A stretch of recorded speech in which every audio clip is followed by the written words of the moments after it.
Hello, everyone. My name is Peter, and thank you so much for clicking to this channel and having the willingness to learn Spring Boot application. Now, this course, I'm gonna start from the ground. I'm gonna break everything into simple steps that you can follow to create a Spring Boot application.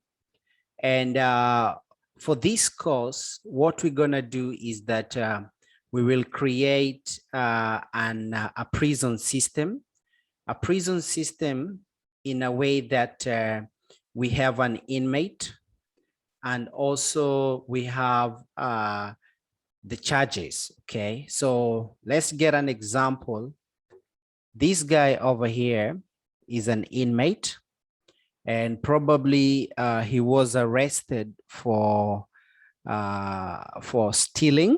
Okay, so we're gonna create a system where we will be able to save his information inside the database, and also we will be able to save his charges inside the database. So we're gonna create two Spring Boot application. One is the Inmate Information, where we have first name, last name, PIN, date of birth, and his gender. Okay, then we're gonna take this class and we're gonna create an entity inside the database.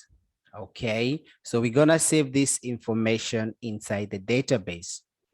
And we also gonna create another Spring Boot application where we will get to know what this guy was charged for. So probably this guy was charged for stealing. Okay, so we're gonna create another Spring Boot application. Then we're gonna save this table inside the database. Okay, so that means that we will have two Spring Boot application, and then we will have a database for each Spring Boot application. Then after that, we will connect these two Spring Boot application using restTemplate, so that they can be able to communicate with each other. Then after that, we will create a Spring Cloud, where we will be able to register these two Spring Boot application inside the Eureka Server. Then after that, we will be able to create an API gateway. Then after creating an API gateway, we will introduce Hystrix, and which is the circuit breaker. So in case one of the system is down or it's not working, we will have a fallback method that will tell us that one of the Spring Boot application is not working. So this system, how we're gonna do is that this is an inmate over here. We will be able to save to post information inside the database through the API gateway, and we'll also be able to post information inside the database through the API gateway. We will also be able to get information from our database through the API gateway, and also we will be able to get information from the database through our API gateway. So in case one of the service is not working, we will introduce a circuit breaker, where it's gonna notify us in very few seconds that one of our system is not working. So that's what we will do. Please follow up, and I hope you will learn something out of this. So let's start by creating the two databases. Now, the first thing you have to do is to download Postgres, and this is the database that we'll be using. So Postgres.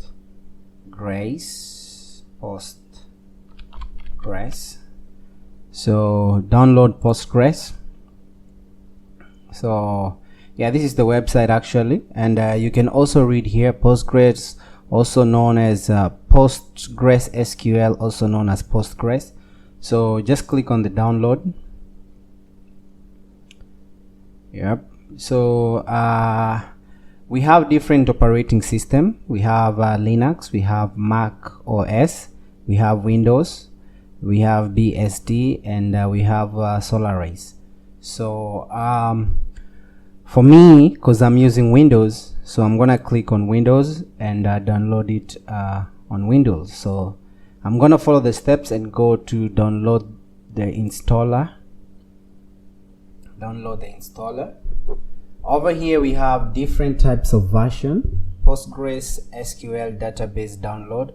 So we have different types of version depending on the operating system that you're using. Okay, but for me, I'm just gonna download 13.3. Nope, I think let me work with 9.6.22. so you can download this 9.6.22. that's the version, and then download. Click on download.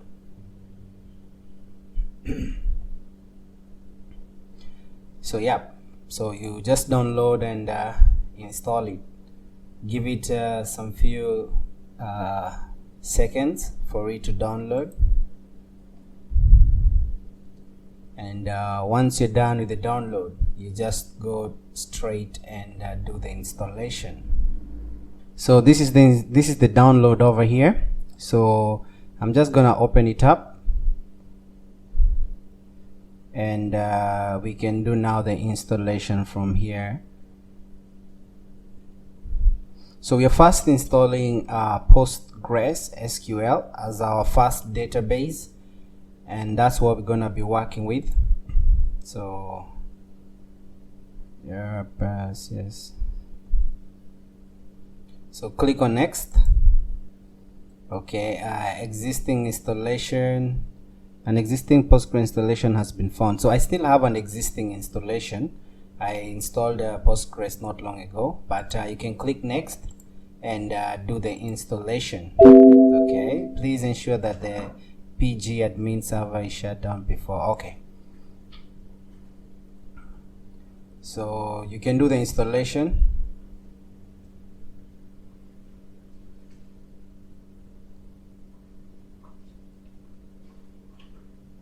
So give it time for it to finish installing. Then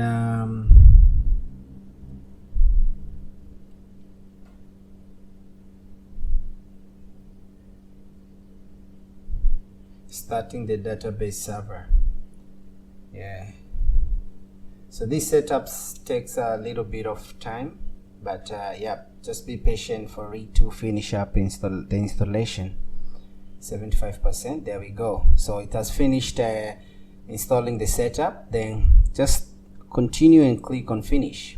Okay, so yep, I think this is a Postgres 9. Yeah, this is just it's gonna be running on port 5432. So actually you have to make sure that you select that. Okay, Postgres 9.6. okay, it's gonna be running on port 5432. Actually this information is very, very important. So next, download the application list, but I don't really think we need all this information, so just cancel. Click on cancel. So are you sure you want to close the stack builder? Yep. So yep, so that's it. So then after that, just go straight to your search and search PG admin. So for this, course, I'm gonna use the IntelliJ IDEA, which I just downloaded 2021.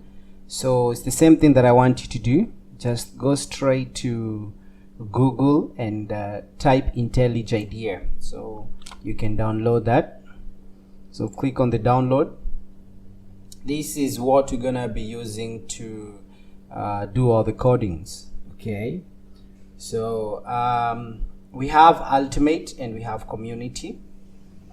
Community, it's okay to use, but we also have some restrictions over here. So we don't have a profiling tool. We don't have Spring actually. We also don't have HTTP client. Okay, so actually for me, this Ultimate comes with 30 days trial. Okay, so you can download these, and then after 30 days you can pay for it.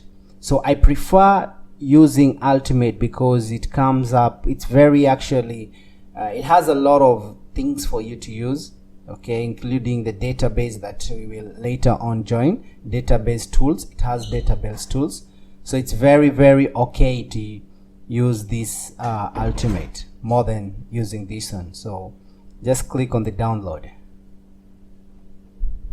Okay, so after that, just install.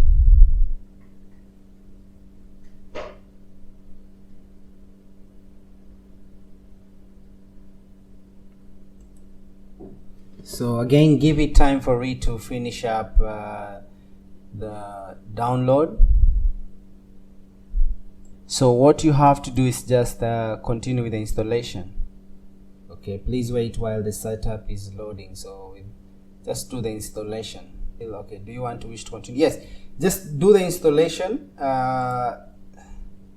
Select the IntelliJ IDEA version that you would want to uninstall. Actually, I have to uninstall mine so that I can install this one. So you can just do the installation. Actually, it's user friendly, so if you follow up the steps, you'll finish up the installation and you will have something like this. Okay, then after that, you need to download also Java, Google. Okay, you also need to download Java Developer. Okay, this is actually important because you're dealing with Java, so you have to download these. Okay, so JS, you can download it. You can also, we have so many websites where you can just download this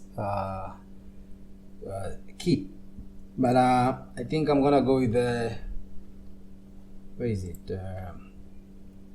click on JS download in the Oracle. So Oracle JDK, so click on JDK download.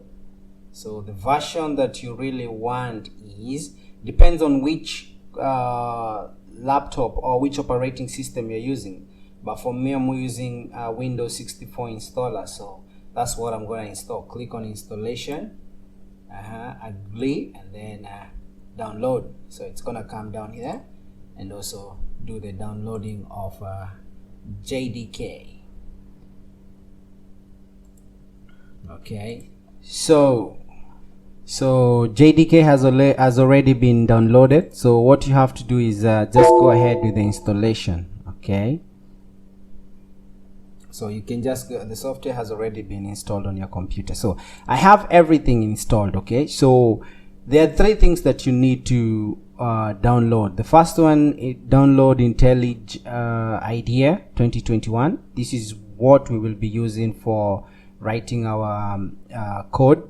Then download PostgreSQL. This is our database.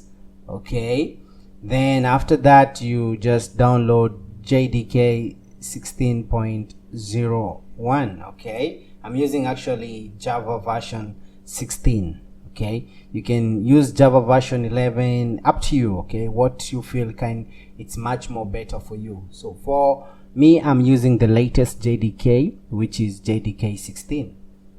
So after downloading everything, yep, so let's continue with the next step. So far what we have done is we have installed Postgres.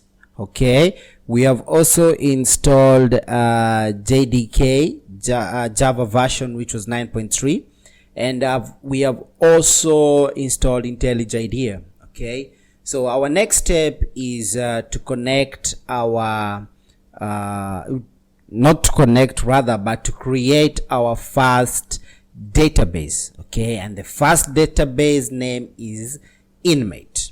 Okay, and for us to do that, I want you to go to your desktop and open up SQL shell, okay, which we just installed. Then it is gonna bring you to this dark page over here. So server localhost, click enter. Our database type is Postgres. Then it's gonna be running on port 5432. The time that you were doing Postgres installation, it also told us, it gave us also let us know that it's gonna be running on port 5432. Then we have the username, which is Postgres. Okay, then we have password for user Postgres. Now while installing Postgres, okay, it's gonna ask you for a password. It's gonna ask you to create a password. Okay, if you're installing Postgres for the first time, it's gonna tell you to create a password. Okay, the reason why it did not ask me for a password, it's because this was not the first time I was installing Postgres. Now if you're installing Postgres for the first time, it's gonna tell you to create a password. Okay, and that password is what you will use when opening up Postgres or the database. Okay, so it's very, very important for you to remember the password. Okay, so I'm gonna insert the password that I created with last time, and then I'm gonna click enter. Okay, I'm not gonna dive deep into SQL shell. Okay, I think I'm gonna create what do we call it, a course of its own, so that we can be able to deal with these warnings that we are getting. But right now, let's just create our Postgres and connect it. Okay, let's create our database and connect to our database. So how do you create a database? Just write create database, and give it a name, which is Inmate. Okay, then click on okay, database already exists. Okay, I had already created a database actually before. Okay, okay, I understand. Let's exit this. Let's drop this database. Drop this database means you're deleting that database. Okay, delete database Inmate. So when I do that, I will delete the already created database. Okay, and it's gonna allow me to create a new database. So I'm gonna click on enter, and it's gonna drop the previous database that I had created. Yep, there we go. So I had already created so many SQL shells, so that's the reason why it was so hard for me to drop the database. So yep, there we go. So drop the database, it's gone. Then I'm gonna exit the SQL shell, then I'm gonna come back again. So /q is to exit. Okay, press any key, gone. So I've exited. So I'm gonna log again to SQL shell.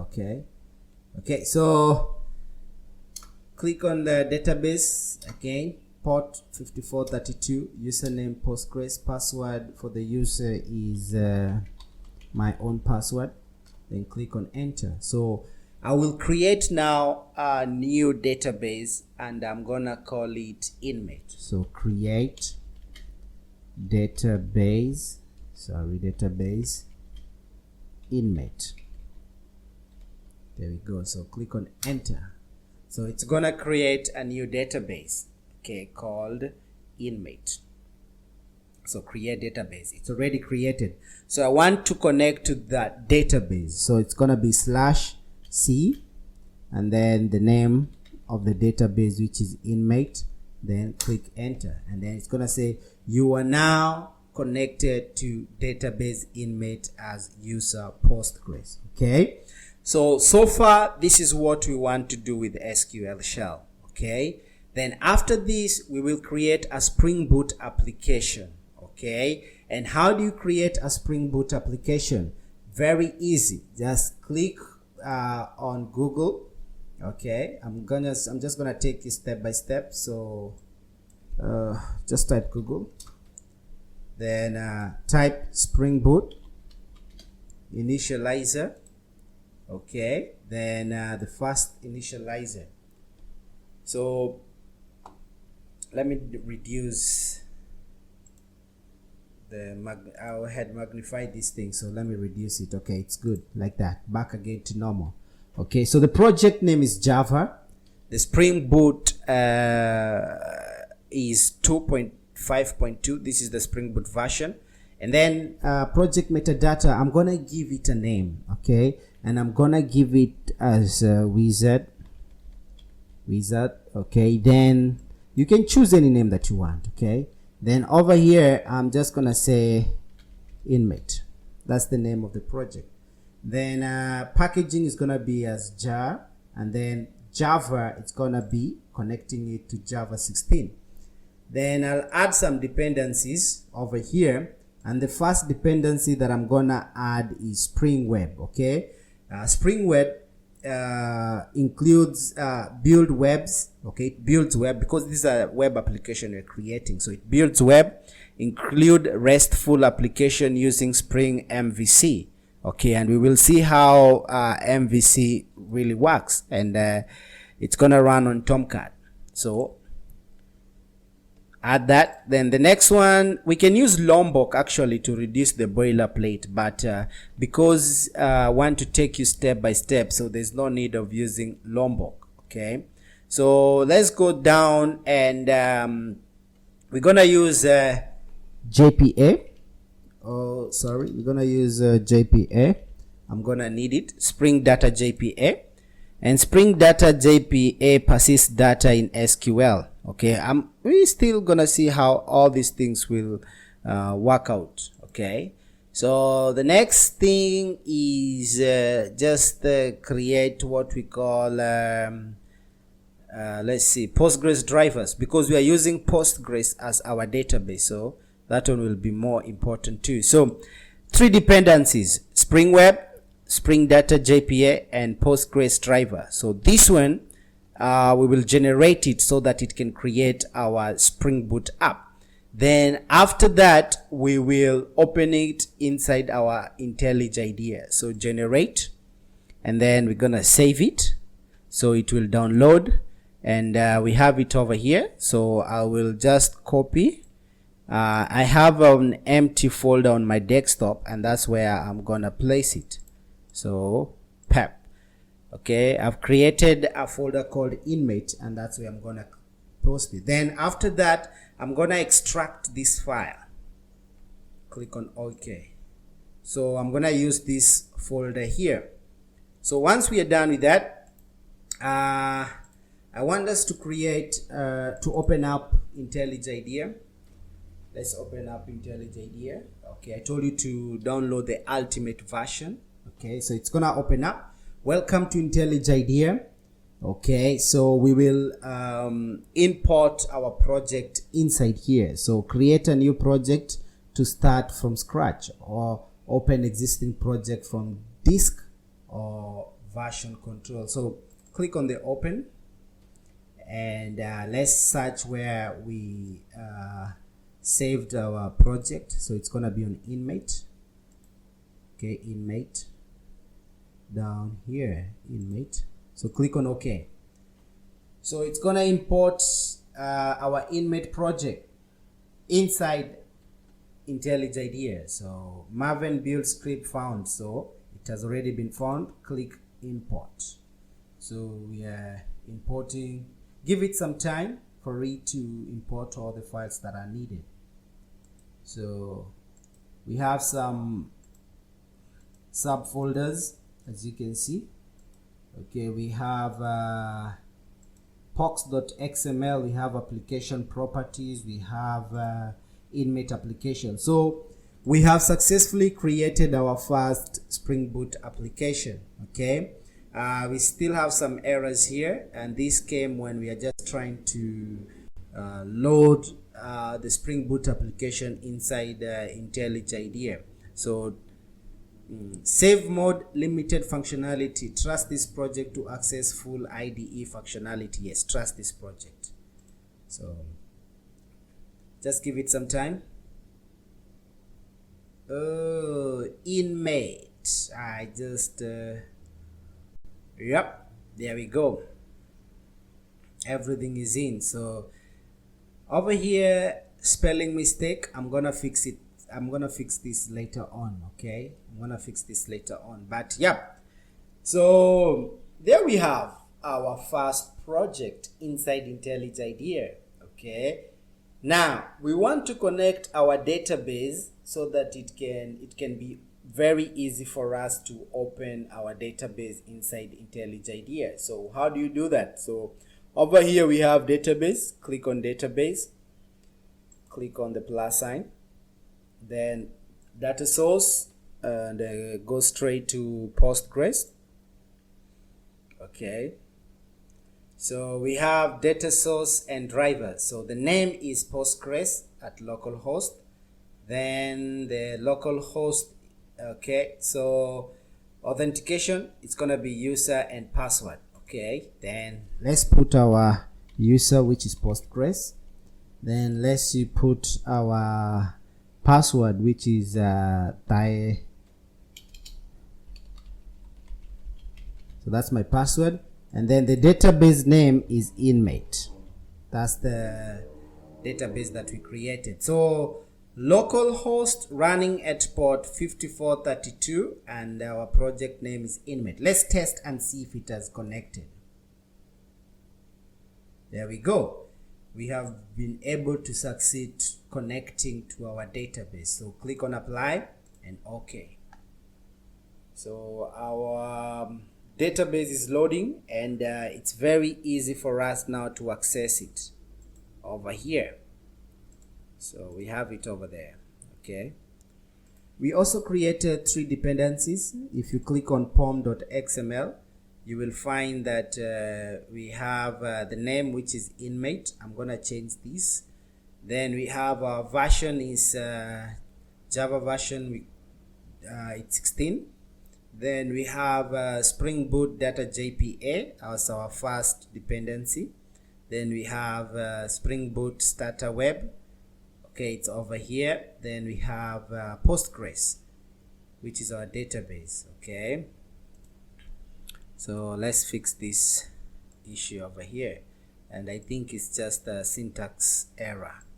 So click on syntax. Yep, and it's gone. So far what we have done is that we have been able to connect our database inside our intelligent IDEA. Then also we are able to create a new Spring Boot, an empty Spring Boot application. Okay, so right now what we will do is that we will create our first class, and this first class is we're gonna call it inmate info. Okay, and that information we will store it in our database. Okay, so that's what we're gonna do right now. So for that we have to create a package. Okay, new package, and we're gonna call it this inmate. Then inside the package we'll have to create our Java class. Okay, we'll have to create our Java class. Okay, and this Java class we'll call it inmate info.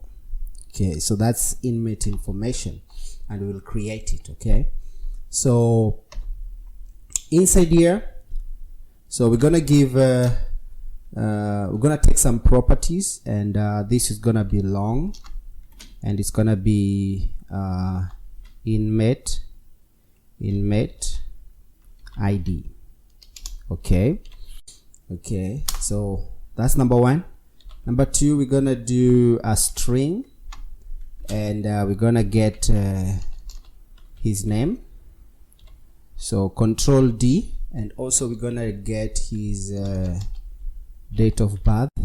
Okay, Control D, and we also gonna get I think we're gonna still let the pin number to be string. Okay, so this is gonna be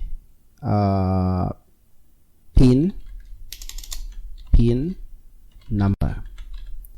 So these are the properties. Okay, so the inmate, he's gonna be given his ID. Okay, we're gonna allocate an ID, a number for him. Okay, then we're gonna do get his name. We're also gonna get his date of birth, and also we also gonna get we're also gonna give him a pin number. Okay, then after that, let's do string and then gender. So inmate ID, name, date of birth, pin number, and gender. So these are the properties, and for this we're gonna create a constructor. Okay, we're gonna create a constructor.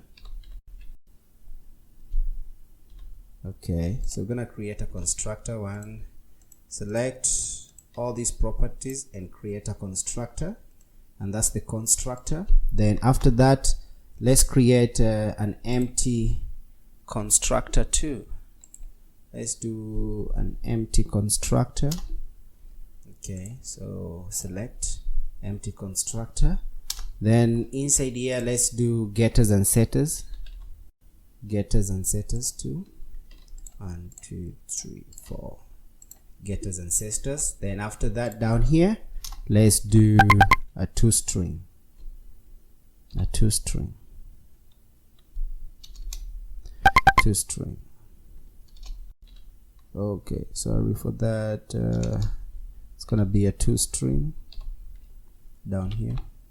So yeah, that's it. Okay, so this is our first class. Okay, and this class we're gonna mount it inside our database. Okay, and you will see how that thing will work out well. Okay, you'll just see how we're gonna connect it to our database. Okay, and this right now what we're gonna do is we are creating an architecture where you can get, put, post, and delete our inmate. Okay, so up here I want to annotate it with that entity. Okay, and let's give this entity a name. As you can see, entity a name, we have entity name, we have inmate. Let's give it inmate as the name. Then down here, let's create a table, because as you can see, table is used for database. Okay, so that means that if you create annotate with table, so it's gonna create this class inside our database. So click on that. Then let's give, okay, Control P if you want to see what you can do inside this table. So you can give it a name, catalog, schema, unique constraint, or indexes. Okay, but for right now, let's just stick with the name. And also we're gonna give name as inmate. It's best practice to give names to our table. Okay, so yeah, that's it. Then after that, our private our property, which is the inmate ID, we have to annotate it with the ID. So once I do that, it will connect automatically to the database. So that's gonna be, if I give it ID, so you can see, so all these things have been mounted to our database. Then after that, we can also do a sequence at sequence generator. Okay, inside the sequence generator, you can give it a name, sequence name, catalog, schema, all these kind of very good things. So inside, let's do name. Okay, and then we're gonna call it inmate, okay, underscore sequence. Sorry, sequence. So name. Then also what I can do is that I can also do sequence name. Okay, I can also do a sequence name, and then the sequence name, it's gonna be the same name up here. So copy and paste the sequence name. Then after that, we'll also allocate the size, and the size is 1. Okay, you can also do some value generation. So this is gonna be generated value, and inside the generated value, what you can do, we can make it an auto. Okay, so we can say strategy is strategy generation is gonna be an auto. It's gonna be automatic. Okay, the generation is gonna be automatic. The generation of the value will be automatic. Okay, then after that, what we will do next is then we have a generator. Okay, so the generator will be the same name over here. So this inmate, it's gonna generate this name over here. Okay, so after that, column.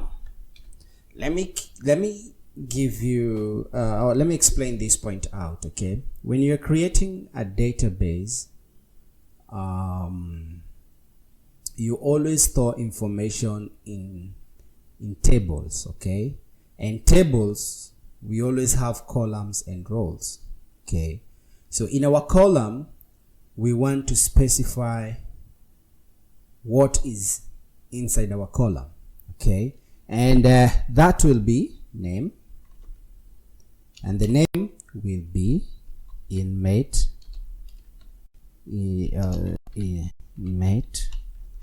ID. Okay, that would be our first. Then Control P to find what else you can do, and this inmate ID, we're gonna make it updatable, which is supposed to be 4. So that means you cannot update this column. Okay, so once you're done with that, we also gonna create a column for our name at column.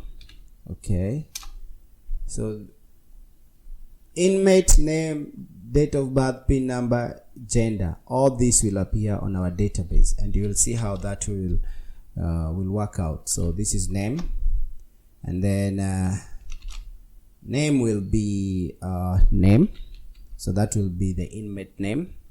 Then also what we can do, we can also say that that column is supposed to be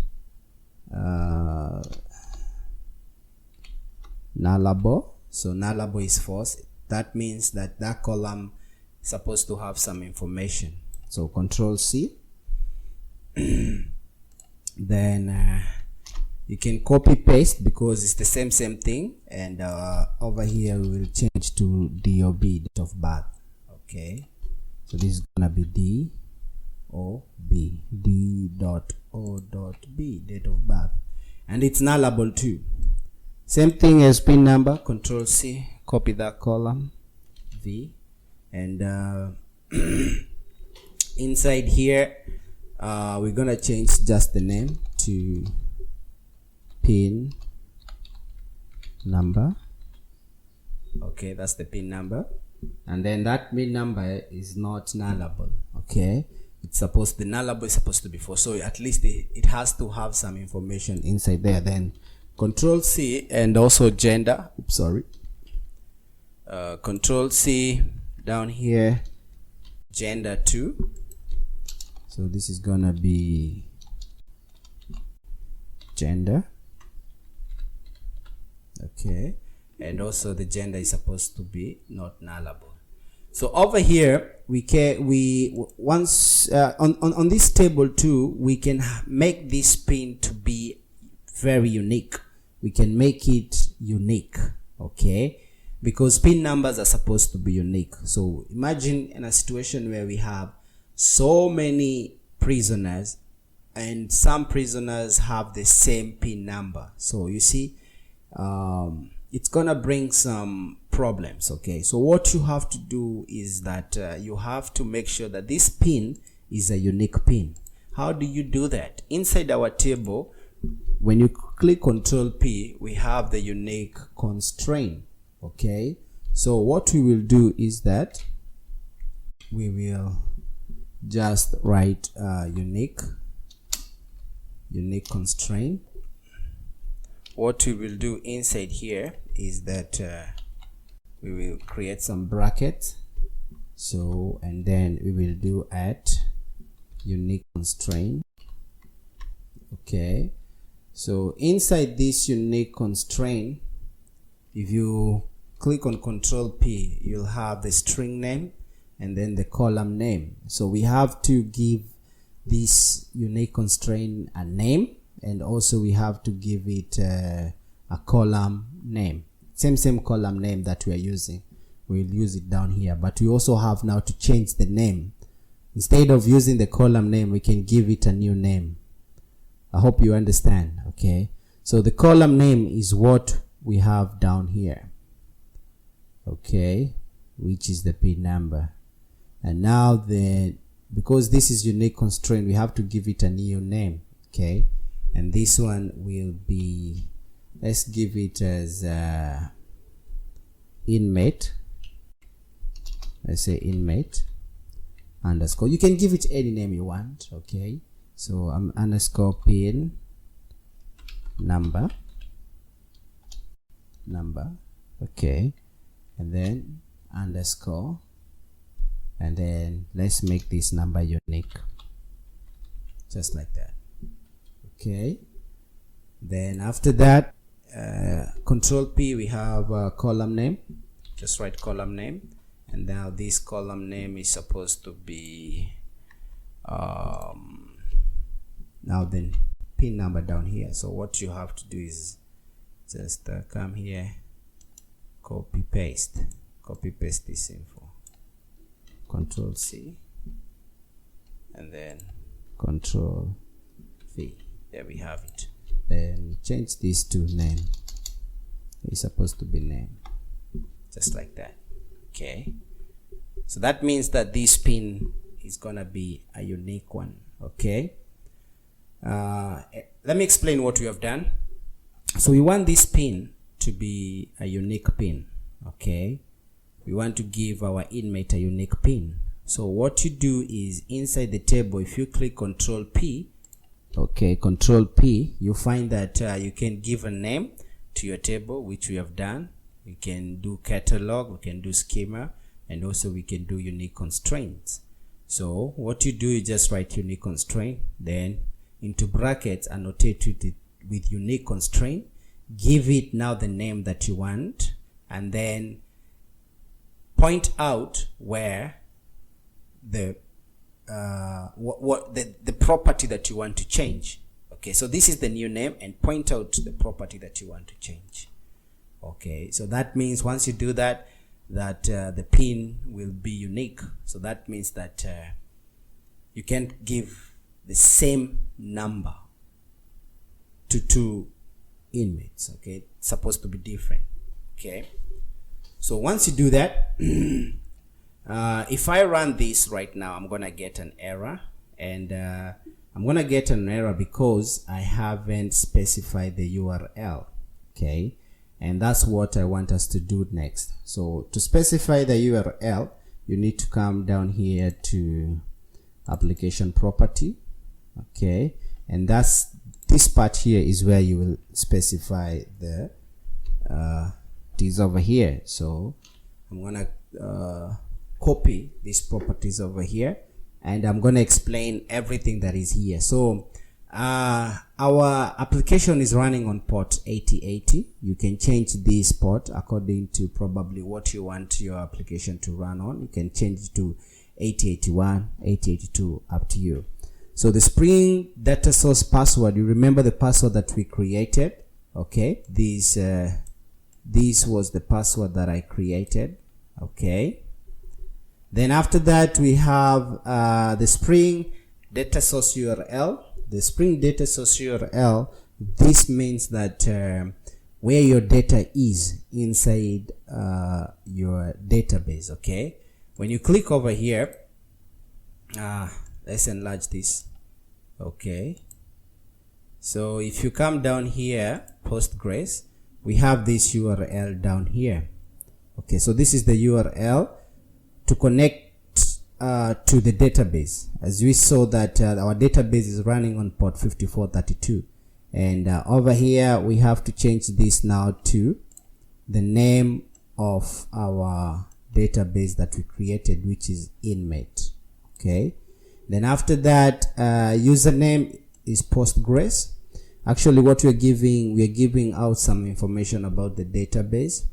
Then we have Spring Data JPA Hibernate create dash drop. Okay, so that means that once we run this information, and if we run it again, it will create an error. Then we have Springbooked JPA. This is not that much important, but for now. Okay, then we have Spring application name, which is Inmate Info Service. So this is our application name. So let's run our application and see if it's gonna run. There we go. So as you can see, no error. So we see that it's running at port 8080 that we have just specified. Then we have a starting service Tomcat.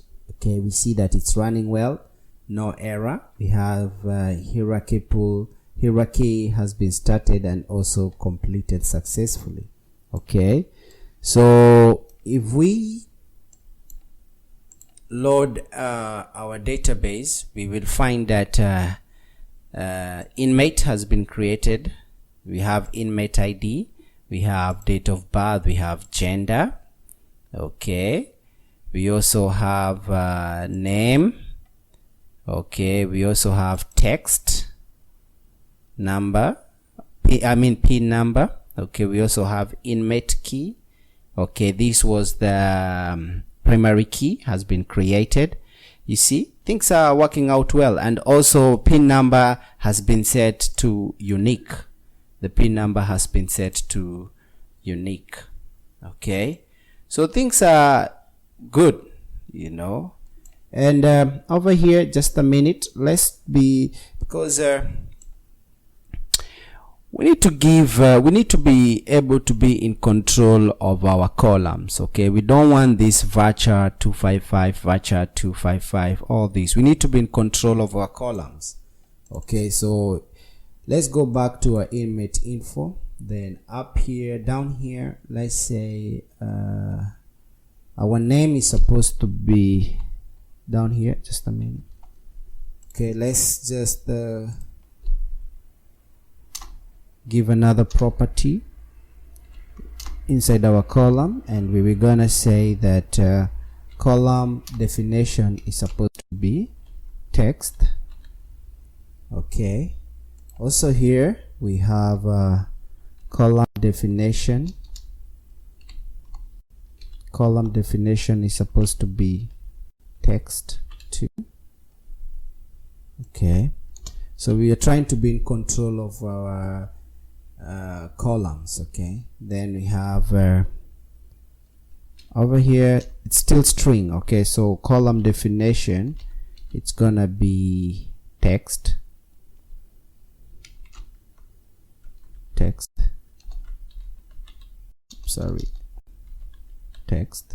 Okay, then also, oh, this is PIN number. This PIN number is supposed to be an integer. Okay, so let's give it as an integer, int. Okay, then after that we have our last one, which is our gender, which is also column definition is supposed to be text. So let's run again and see if it will change.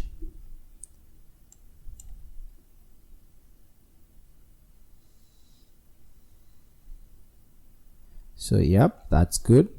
So let's reload our database. Let's reload our database, and yep, you see, so we have been able to be in control of our column. So we have text, integer, okay, name, ID, pin number, all these good things. Okay, then just go straight to the console.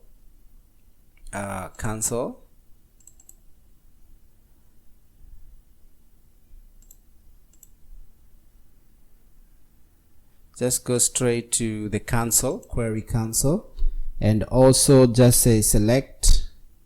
We want to see if everything is inside our database. Select star from inmate. So let's run and see. You see, so we have been able to create our first table inside our database. So we have inmate ID, date of birth, gender, name, and PIN number.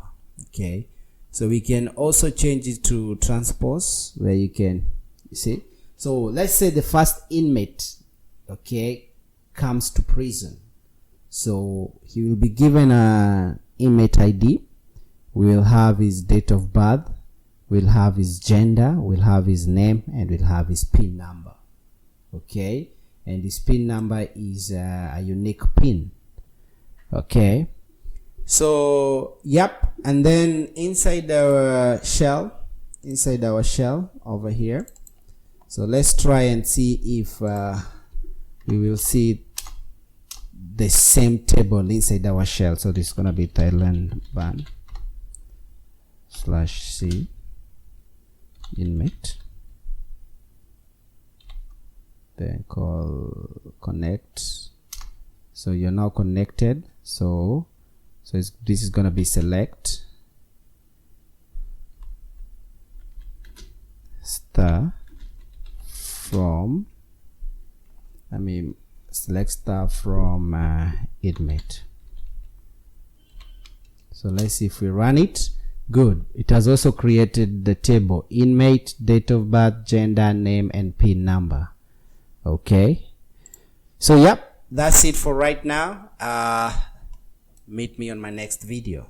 So far we have been able to connect our inmate info class. We've created our inmate info class and connected it in our database. Okay, so we have created a table inside our database. Okay, and this is it over here.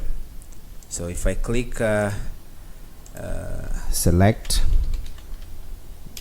select star from inmate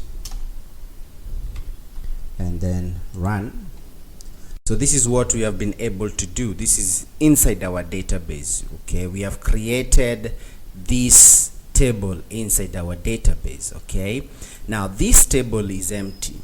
As you can see, no information is inside here. It's just an empty table. Okay, so for us to fill this table with information, we have to create classes that will help us to connect to our database. Okay, this is an example. Take an example of prison, and this prison, we have inmates coming in, we have prisoners coming in. So the first prisoner, let's say that we have ID number 1. We will record his date of birth, we'll record his gender, we'll record his name, and we'll record his PIN. This is a class that we have mounted inside our database, and I have just shown you how to do that.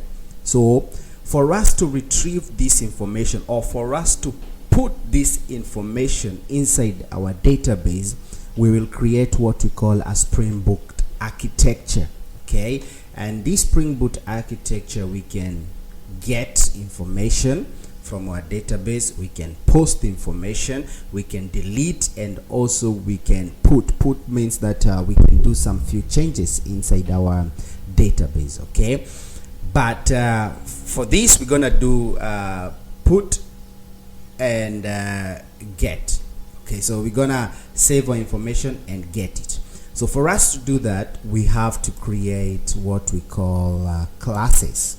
Okay, and that's what we're gonna do right now. So the first thing we have to do is create our first class, and for you to create a class, we have to create a package so that we can put our class inside the package. And when you're creating a package, giving it a name is supposed to be in small letters. So this is gonna be inmate, inmate what? Inmate controller. That's the first.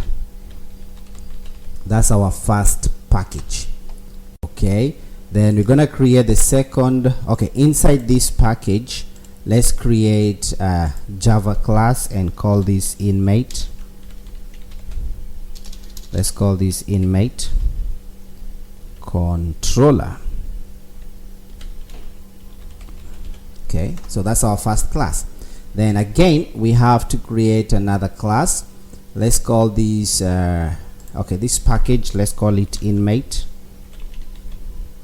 service. Okay, so inside our inmate service, let's create a class, a Java class, and this Java class we're gonna call it inmate service, just like that. Then we also gonna create our other package, which we're gonna call it inmate repository. Okay, inmate repository.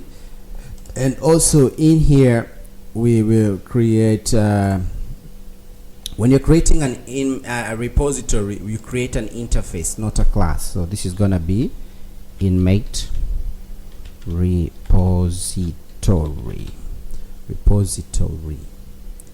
Okay, that's it. So we have the first class, this class over here, which we connected it inside our database. Then we have the second class over here. This is inmate controller. Then we have inmate repository. Then we also have what you call an inmate service. So let's start with our inmate controller. So this controller is what is gonna consume our information. Okay, and we will annotate it with that rest controller. Okay, and then inside here we're gonna annotate it with request mapping. So inside our request mapping we will create a path. Okay, we'll create a path, and this path it's gonna be inmate. Okay, so that's our path. Then inside here let's write private final inmate service. So we are trying to connect this class to our inmate service. So inmate service, then this is gonna be inmate service. Okay, then it's gonna tell us to create a constructor. So just more actions, then add a constructor. Okay, then over here I'm gonna annotate it with outer wire. Okay, and as you can see we have an error here. Okay, and for this error to disappear we have to annotate our inmate service with @service. @service. So that means that this one is connected to this. Okay, so you can see the error has disappeared. So let's create a method where we can save our information inside our database, and for us to do that we do the post mapping. We will do post mapping, and this is gonna be public inmate info, inmate. This is gonna be inmate info, and then you're gonna save. So this is a method that we are creating to save information. Save inmate info, info, just like that. And then we will annotate it with @request body. Okay, and then we will pass our inmate info. This is gonna be inmate info. It's gonna be return inmate service dot copy this, save info,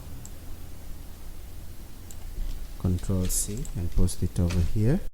Then inside here let's write inmate info and then close. So let's create this inside our inmate service. As you can see, we have created it, and then inside here let's create let's connect this to our inmate repository. So for us to do that, it's gonna be private final, and this is gonna be inmate repository. Okay, and then this is inmate repository. Then create a constructor, and then annotate this with @auto_wired. Okay, so for this error to disappear, jump inside the inmate repository and annotate this class with that repository. Okay, then we have to extend our inmate repository.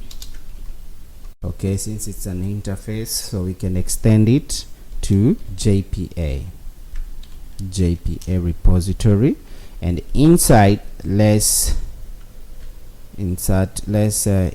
inject our class inmate info, and then our ID long. So as you can see, so that's it for this class. Okay, so we do this so that we can be able to persist.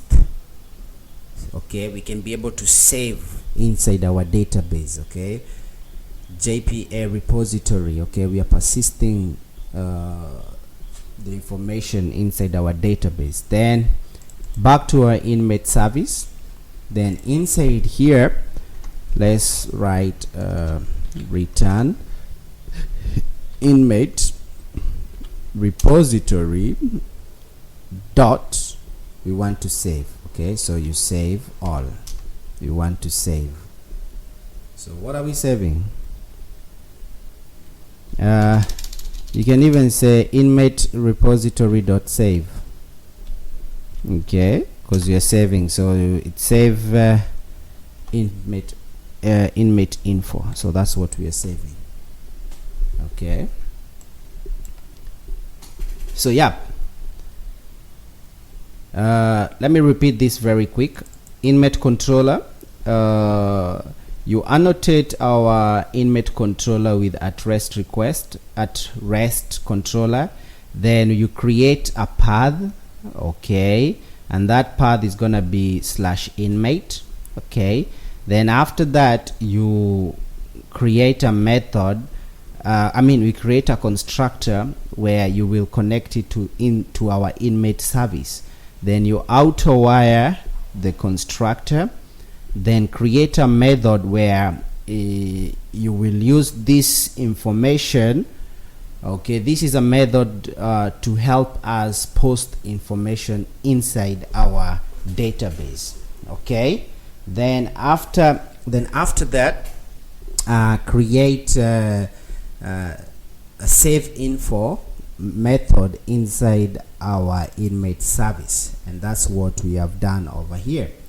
And then we have connected our inmate service to our inmate repository and created a constructor, and also auto wired the constructor. Then inside the inmate repository, we have auto wired we have annotated it with that repository and extended JPA repository. Okay, then let's go back to info controller, and let's create, this is for posting information, so let's create a get info, so get mapping. So this is used to get information inside our database. Okay, so this is gonna be slash, this is a path, we are creating also a path here, so /id. Okay, then down here, so let's create a method, and this method is gonna be public. Okay, inmate info, and it's gonna be get inmate, inmate info. Okay, and then we're gonna annotate it with that path variable. Okay, the first one is request body. Request body is this request body is where you will post your information. Okay, path variable is the path that it's gonna follow for us to get the information. So path variable. Okay, so this is gonna be ID, then our ID will be long, then inmate ID. So return inmate service dot copy this, get info, control C, oops, sorry, okay, so let's copy this, control C, and post it over here, control V, get info, and it's gonna be inmate ID. So let's create this inside our inmate service. Okay, and then return inmate repository dot, how do you, okay, here we have to specify how we will get our information. Okay, and we will find by inmate ID. So this is gonna be find. You can do find all, you can do find by ID, you can do find one. Okay, but we will create our own and say find by inmate ID. Okay, then pass the inmate ID in there. So this one we will create it inside our inmate repository as a way of how to find information inside our database. So we will pass it over there, and it's gonna be inmate information find by inmate ID, then you pass the ID. Okay, so let's go back again to our inmate service. So we have created. Okay, so let's run this and see if we will find any error.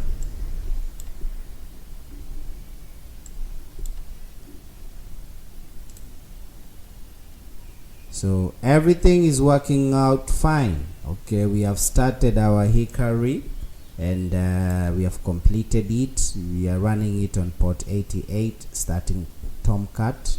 Okay, so everything is okay. Now we will put some information. We will put some inmate information inside our system. Okay, so how do we do that? Let's create another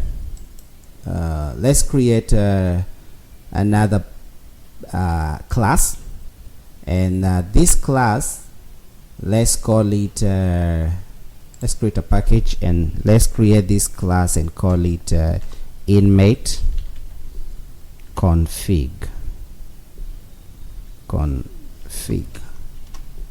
Okay, then inside the inmate config, I want us to create a Java class which we will call inmate configuration.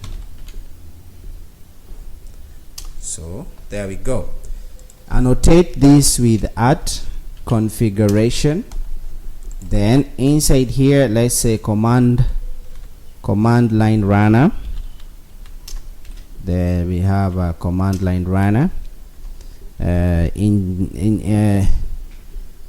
Inject our repository in here. So this is gonna be inmate repository. Then create an argument. Okay, before we create an argument, let's auto-wire this with @bin. Let's annotate it, not auto-wire, let's annotate it with @bin. Okay, then we can create return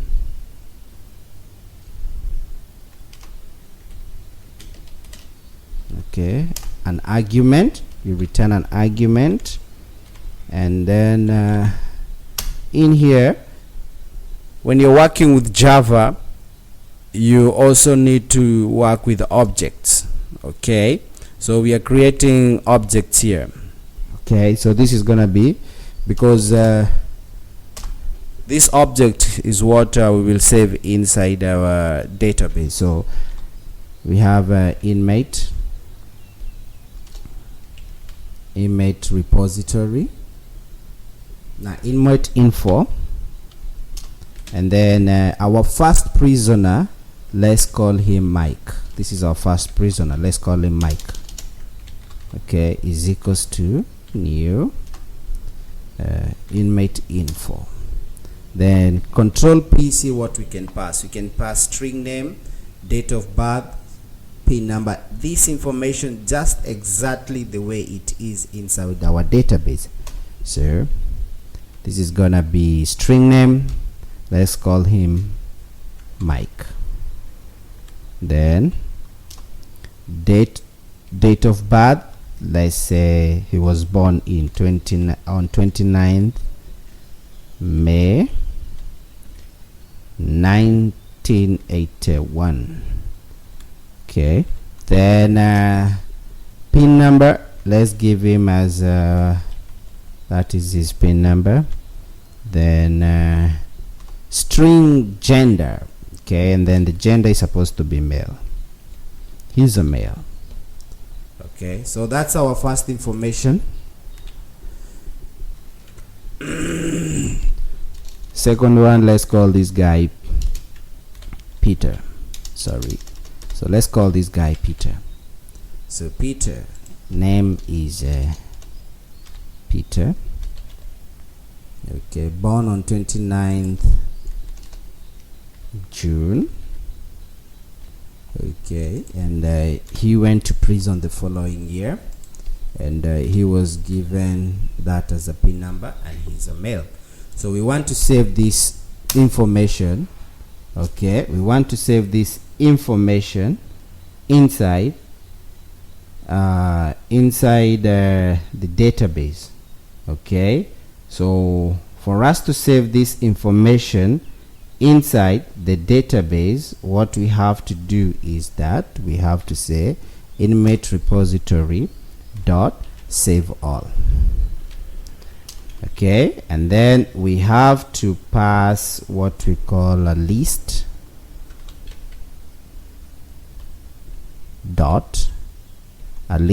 of. Okay, Mike as the first person. Oh, just a minute. List of Mike, and then we have Peter. Then, yeah. So let's run this and see if this information is gonna be stored inside our database. So let's run it.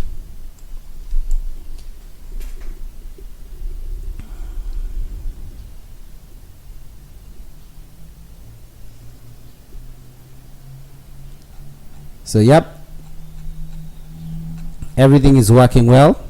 So let's see if this information is inside our database. So just go straight to database over here. Okay, query console, select star from inmate, then let's run and see if, okay, you see, perfect and beautiful. Okay, so we have inmate ID. Previously it was empty. Okay, we have created inmates, so inmate 1 and inmate 2. Remember I told you this inmate ID is automatic. Okay, it generates automatically 1 2 3 4 5 6 up 7. Okay, then after that we have date of birth. Okay, we have they're both males, Mike, Peter. Okay, so as you can see, we are able to create this information inside our database. You know, you don't need a lot to do this. Okay, everything is done inside Spring Boot in a much more simpler way.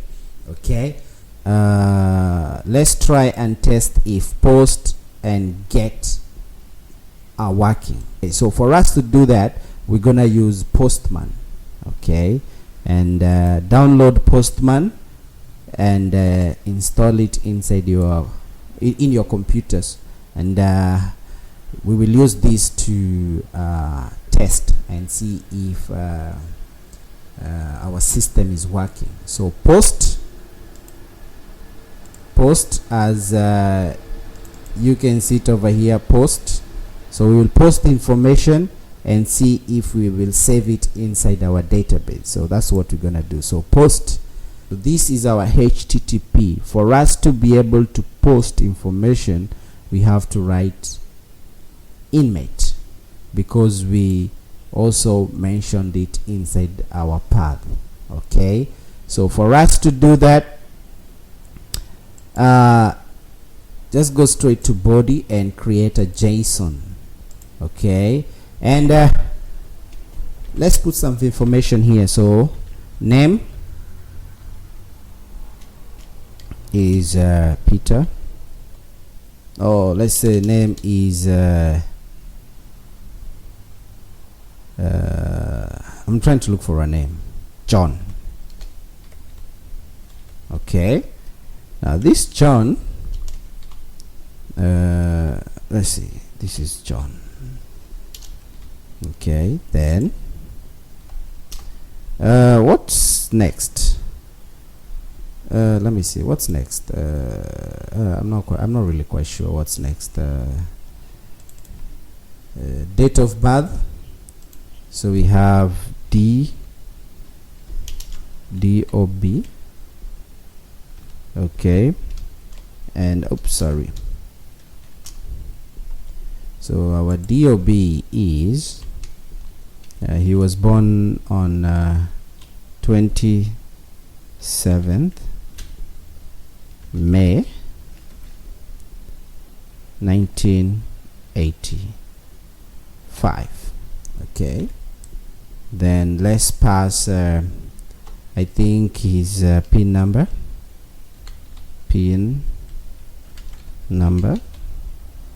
and his PIN number is, let's just say 1 2 3 4 5.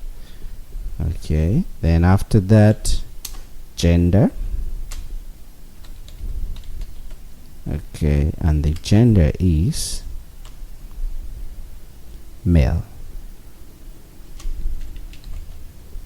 Okay, so that is his gender. So this is the information, and we want to see if our system is working. So let's run our system one more time. Let's run it one more time. It's working. So what we will do is that we will post this information inside our database and see if it's working. So post, send. There we go. So you see that it has taken the ID 3. So we had already put ID 1, ID 2, and now automatically it has taken ID 3, and this is the person information.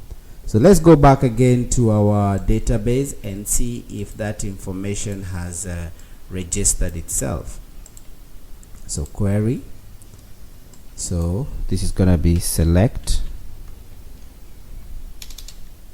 star from inmate, and then let's run. So as you can see, let's put in a transport. So you can see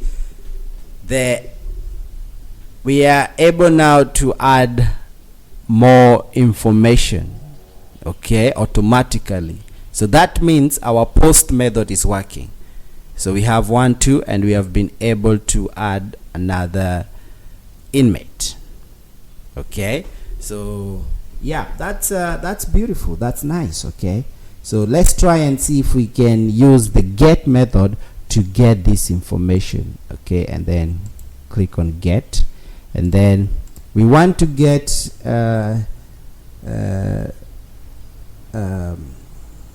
ID 1, inmate 1. Let's see if we will be able to get our first inmate. So as you can see, inmate 1 is Mike. We are able to get this guy, and also let's try and get inmate 2. As you can see, we are able to get inmate 2 Peter. Then inmate 3, let's try and see if we can get him, inmate 3. You see how beautiful Spring Boot is. Okay, so we have been able to create a system where we can post information inside our database and also retrieve it out. Okay, now let's try and see if we can display this information on our web page. Okay, so let me post this information again. Send. Okay, let's run this one more time and then see if we can okay, so post this information. Okay, it's in our database. Then also try and see if we can do this from here. So pass, okay, and then click enter. You see, so it's now easy for us to get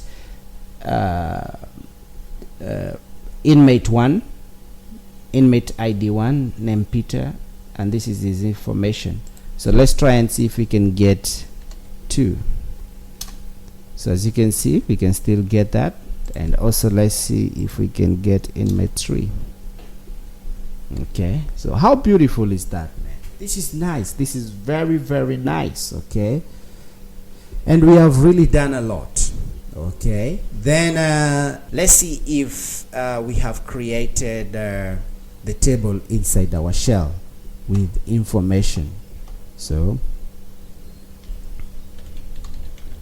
password, select, connect to our database.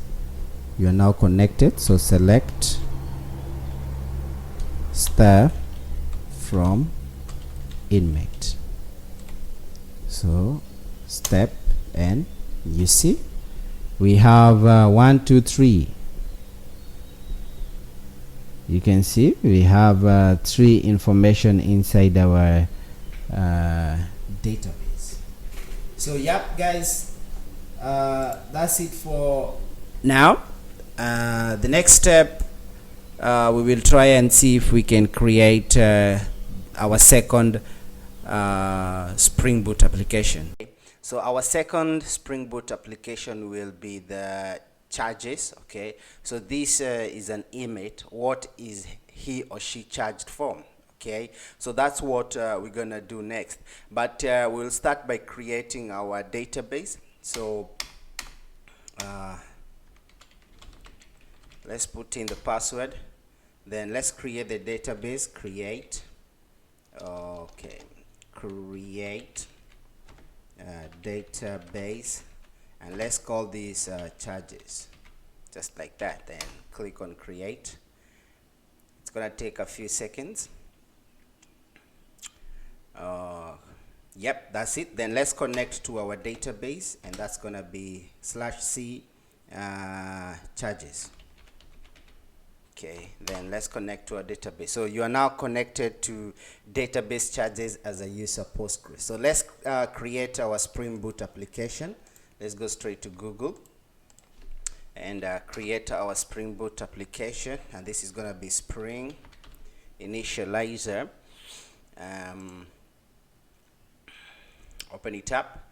So project is Maven, language is Java, Spring Boot is 2.5.2. Let's change the group name is Wizard. Okay, then this is gonna be charges, and then prison system. Sorry, system. So there we go. Oops, I have a problem with my keyboard. So Spring prison system. Okay, so the packaging is gonna be jar, then I'm using Java 16. Let's add our dependencies, and I say that this time I'm gonna use Lombok. Then after that I'm gonna add web. Okay, Spring Web, because we're creating a Spring Web application. Then we are using JPA so that we can save data. This one helps us to save data inside our database. Then Postgres drivers, yes. So that's it. Let's generate our project, save it inside our computer. Here, charges. So I'm gonna extract the file. So these charges here is what we're gonna input. We're gonna import in our IDE. So open, click on desktop, and then let's look for the folder that contains our project. Then there's the charges over here. Click on it and okay. So give it some few seconds for it to load. So Maven build script found. So click on import. So we are creating our second Spring Boot application. So open up the subfolders. Okay, click on charges application. Just trying to solve some errors. Trust this project. Yep. So as we go to pom.xml, we see that we have added Lombok, okay, as one of the dependencies. Okay, so that's what we have done right now. So let's go back to application. Yep, so it's resolving the issues, some errors. Yep, so that's it. Now let's start by creating our first package, and this package we're gonna call it charges ID. Charges ID. Okay, so open. Then we're gonna create another package, and we're gonna call this now the charges. Sorry. Oops. Charges. Okay, so click enter. So let's create a Java class in here and call these charges.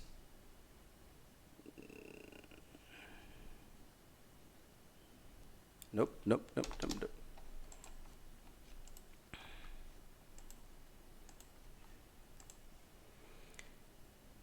So let's create our first package, and let's call these charges, just like that. And then inside these charges, let's create a Java project and call it charges.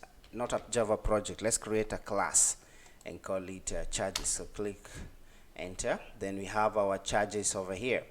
So this one, we're gonna create some properties. So this is private, and then it's gonna be long, okay, and then this is gonna be charges, then ID, okay, then control D, and this one is gonna be charges. I'm gonna call it charges. Okay, so these are the charges ID, and then we also have charges, and it's supposed to be a string. Okay, so let's annotate this with at entity, and also at table. Okay, table. Okay, then let's give this a name. This is gonna be let's call it charges. Okay, then up here let's also give these a name, and let's call these also charges, just like that. Then inside here, let's annotate this with at ID. Okay, and then let's say the value generation value is supposed to be automatic. So this is generate strategy is supposed to be generated value, which is automatic. Okay,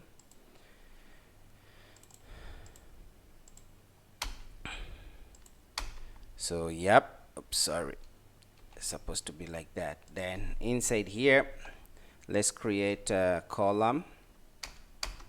Okay, and just say column. Okay, and then the column name is supposed to be ID name. Let's say it's supposed to be ID. Okay, then nullable supposed to be false. Okay, so let's just there we go, nullable false. Okay, so that's it. Then down here, let's create a column and also do a name for this, and this one we're gonna call it charges. Okay, and in here it's supposed to be nullable. Okay, okay, I have a problem with my keyboard. I don't know what happened to it. Okay, so that's it. Okay, so let's create what we call Lombok. Okay, so we're gonna use Lombok here, and we're gonna say Ola constructor, just to reduce. We can create our getters and setters. Okay, and we can also do the toString, but using Lombok, it helps us if we annotate this with at all our constructors and annotate it with that data, which you can see it's Lombok. Okay, and also use what we call no arg constructor. Okay, which is also a Lombok, and also toString. Okay, so we avoid writing so many codes down here, the getters and setters, the constructors, you know, the toString. So when you're using Lombok and use these annotations, all our constructor, data, no our constructor, toString, it's kind of saves time.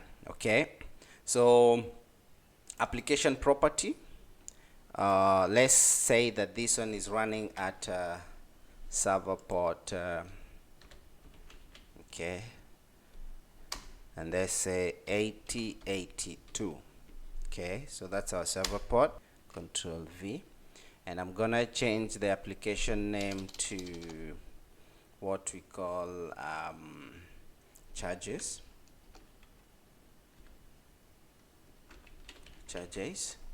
Then I'm gonna change our database to charges. Okay, and then I'm gonna let the rest to be the way they are. Then I'm gonna come back to my class, then I'm gonna run this.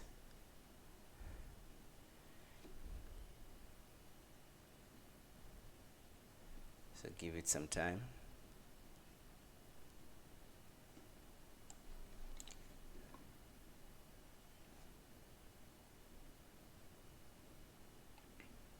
So good, as you can see, we have created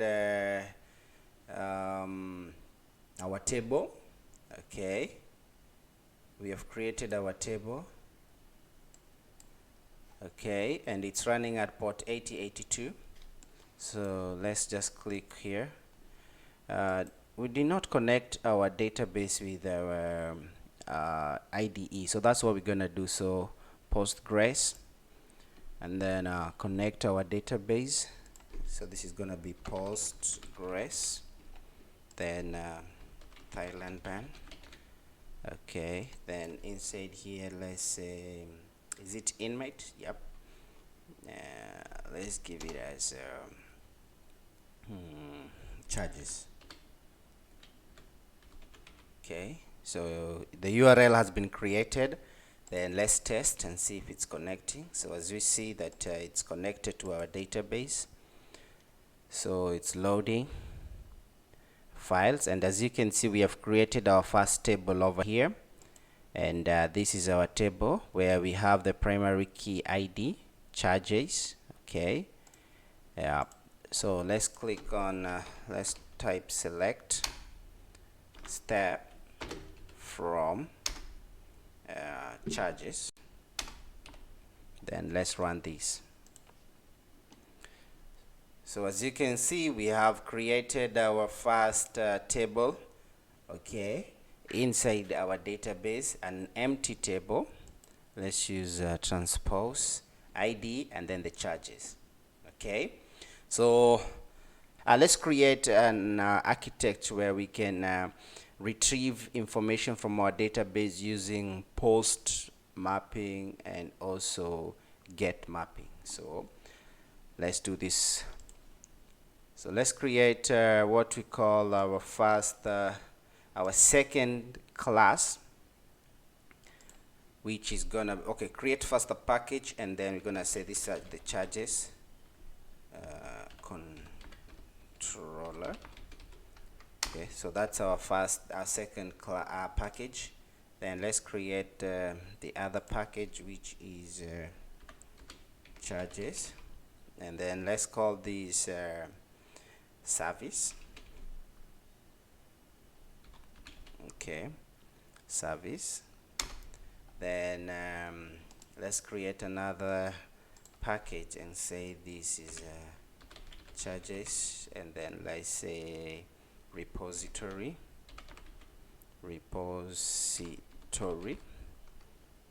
Okay, then let's create another package. No, I think those are enough. Controller, repository, and charges service. So let's create a Java class inside the package, and let's say this is charges, and then controller, like that, and click OK. And also inside here, let's create a interface. For repository, we create an interface, and then let's call it charges repository, like that. Okay, enter. Then inside the charge service, let's create a class and call it this charges service. like that. Okay, then let's go back to our charge controller, annotate this with at rest controller, and then also annotate this with at request mapping.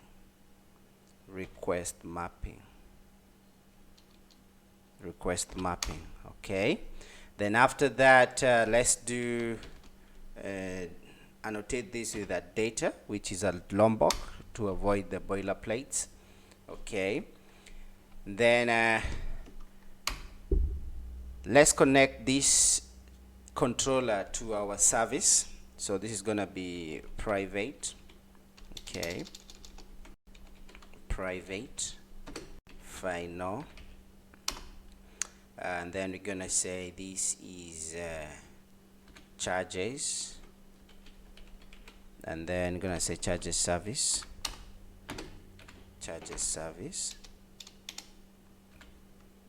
Okay, and then we're gonna, so as you can see, I'm using Lombok, and it helps me to avoid writing so many codes. Okay, because earlier on I would have written a parameter, okay, a constructor parameter, but right now I don't have to write that because I'm using I've annotated this with that data. So just do an auto wire over there, and then let's go back to our charges service and also write it, annotate this with that service. Okay, back to our controller, and then let's create a method. Okay, and this is gonna be at post mapping. Okay, and then we're gonna say public, and then we're gonna say charges, public charges. Okay, then gonna say save charges, and then do at, annotate this with at request body, body. Then the request body will be charges, like that. Then let's return this charges service dot, copy this, Control C and Control V, and then let's pass charges in there. Okay, then let's open this inside our charge service like that. Then connect our charge service with our repository, and we're gonna annotate this with at data to avoid the boilerplate code. Then we're gonna do private final charges repository, which is over here. Then just like that. Then come to our repository and annotate this with at repository. Then extend this class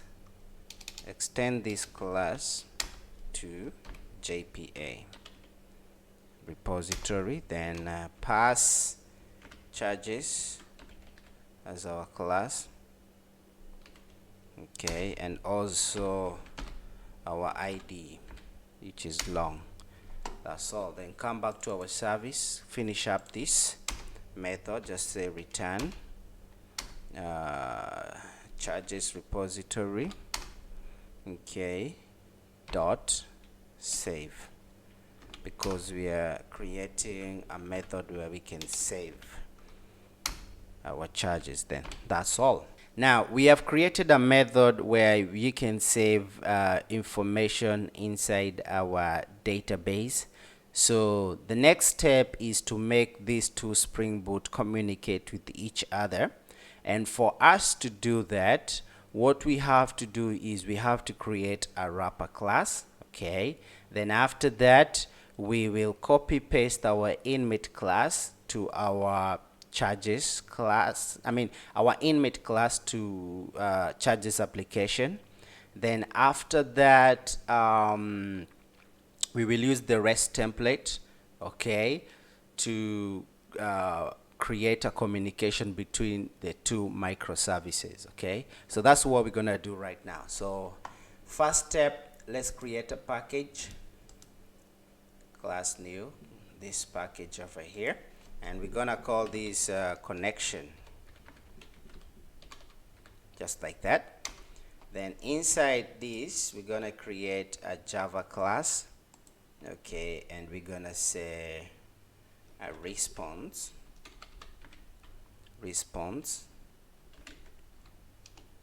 connection, just like that, okay. Then inside here, we're gonna create some two properties. But before we create the two properties, we're gonna first copy paste inmate class and bring it to our charges application. So let's go back to our inmate class, and this is our inmate class over here. So just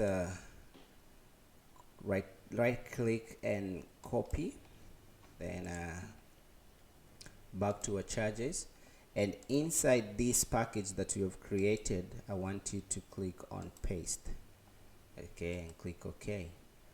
So we have our inmate class inside our charges application. So because we don't really want to create table inside our database, so I'm gonna get rid of this, okay. I'm gonna get rid of all these column. I just need the properties. I'm interested with only the properties. Just get rid of and also get rid of our constructors and also getters and setters. So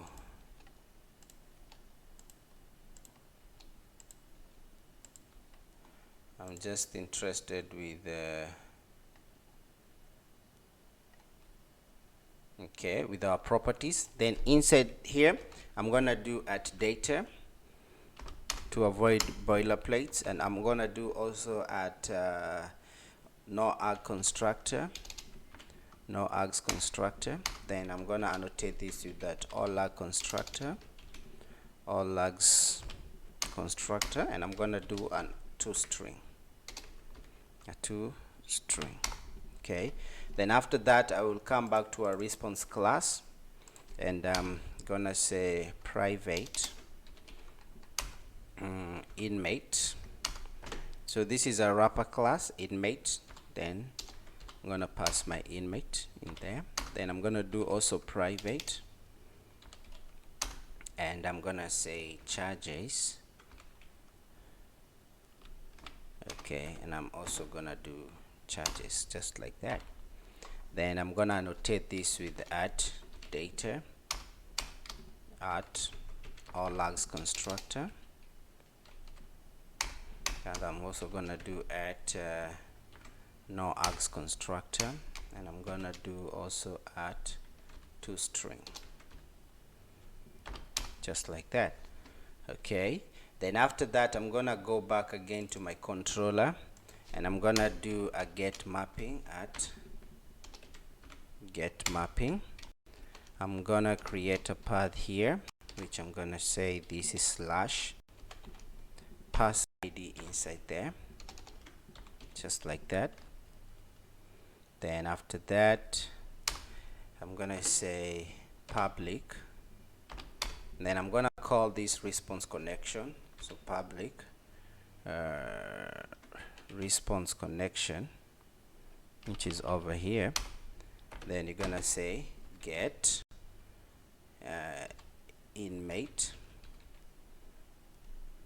okay, and charges, just like that.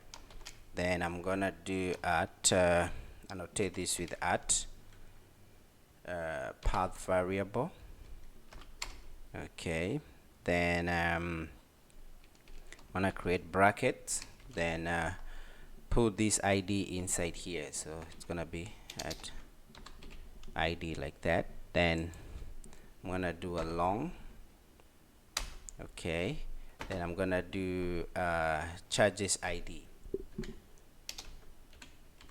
Charges ID, just like that. Then I'm gonna return charges service dot, copy this, Control C and paste it over there, and then I'm gonna do charges ID just like that. Then I'm gonna create this inside my service class. Then I'm gonna go to my service and I'm gonna say response connection. Okay, then I'm gonna do is equals to new response connection. Okay, then I'm gonna do charges. I'm gonna do charges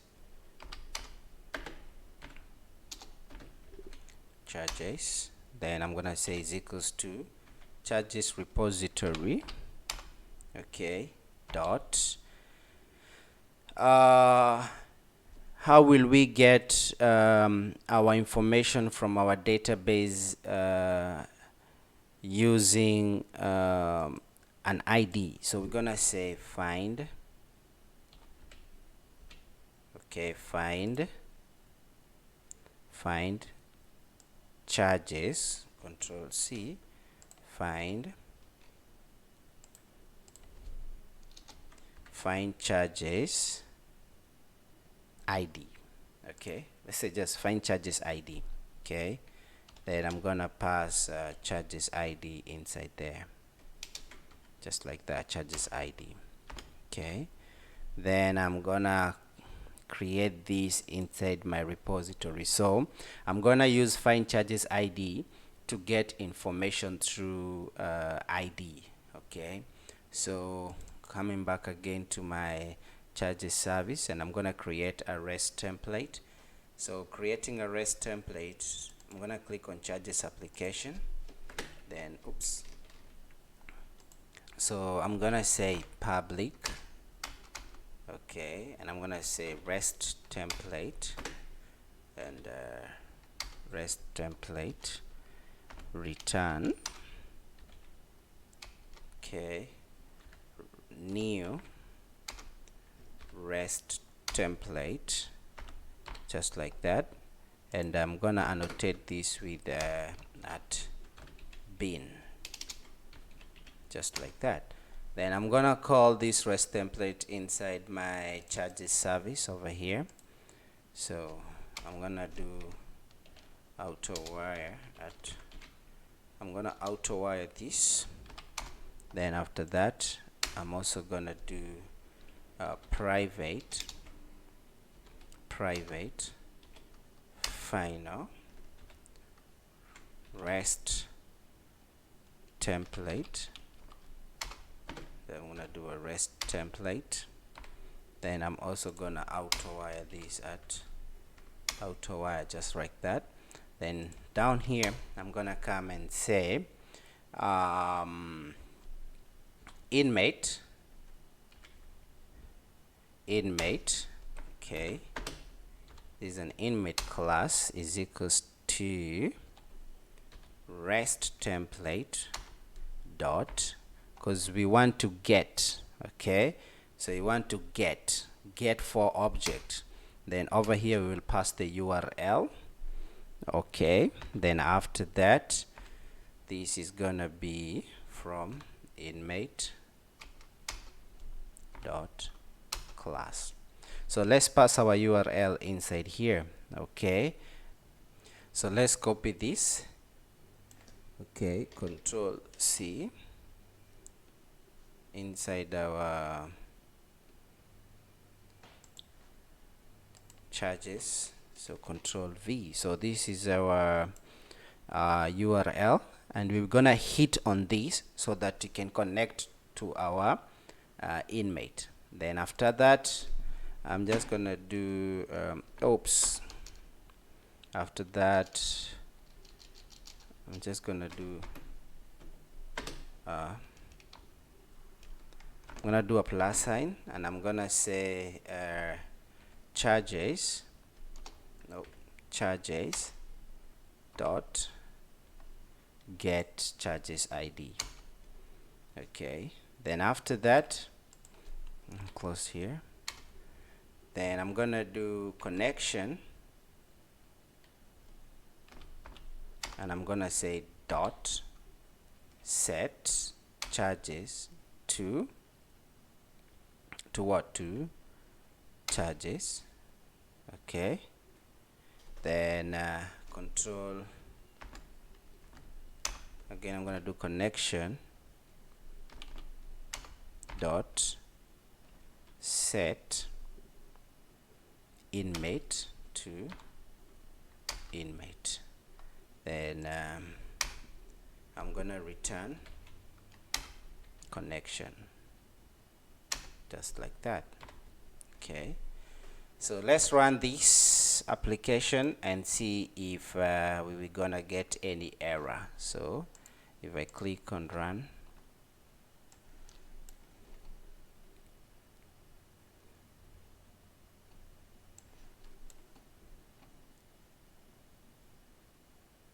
there is an error. Let's see where the error is coming from. Query abstract failed to create a query method. Okay, so I think the problem is coming from here, find charges ID. So how about if I say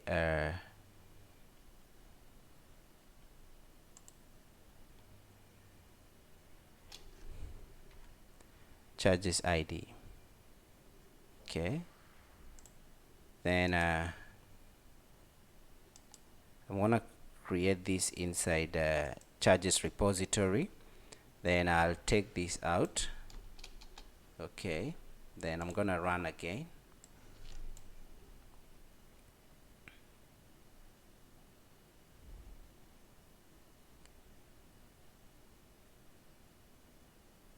So as you can see, yep, our application has worked well successfully. Okay, and so yep, let's test this application and see if it's gonna work. Okay, so let me run it one more time, and also run my inmate. No, I'm gonna run my charges application, and I'm also gonna run the second microservice. Okay, and then let's see if the connection has successfully worked. So okay, in here I'm gonna do a post mapping, and this is running at port 8082. Okay, then these are the charges. Okay, killing. Let's say that this guy was charged for killing. Okay, so let me send this post. Let me send this inside my database. Oh, okay. Slash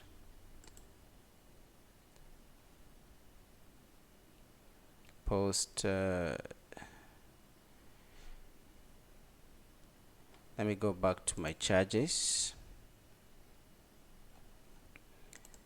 controller. Okay, we need to put a path over here, and this is gonna be path, and we're gonna do slash charges. Okay, so this one is what we will pass inside our HTTP. Okay, so I'm gonna come back again, and this is what is here, charges. So I'm gonna click on send, and as you can see, it has taken ID 1, and the charges are killing. Okay, then let's see if I click on get. Okay, let's see if I do a get mapping and put my ID over there, let's see if I can get my ID. So I'm gonna click on send.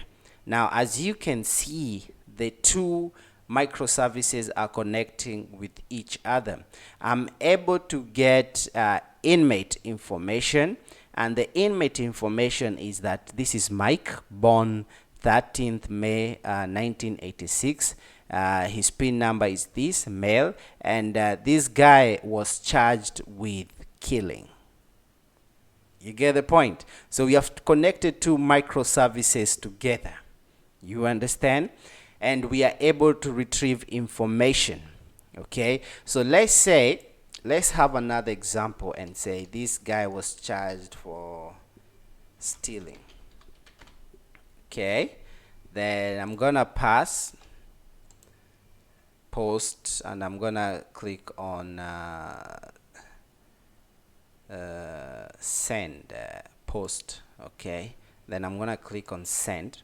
So you see that it has taken ID 2. So this means that inmate 2 was charged for stealing. So if I click again on my ID over here and click on send, oh, this is post mapping, this is get mapping. So and click on send, I'm gonna get information, okay, for the first one, okay, because I used the ID 1. So if I use ID 2 and then click, I'm gonna get information for the second inmate. So inmate number 2, name Peter, born this date, PIN number, male, and this guy was charged for stealing. Okay, let's try and see this, if this information will appear on our Spring Web, because we are doing a Spring Web application. So what am I gonna do? I'm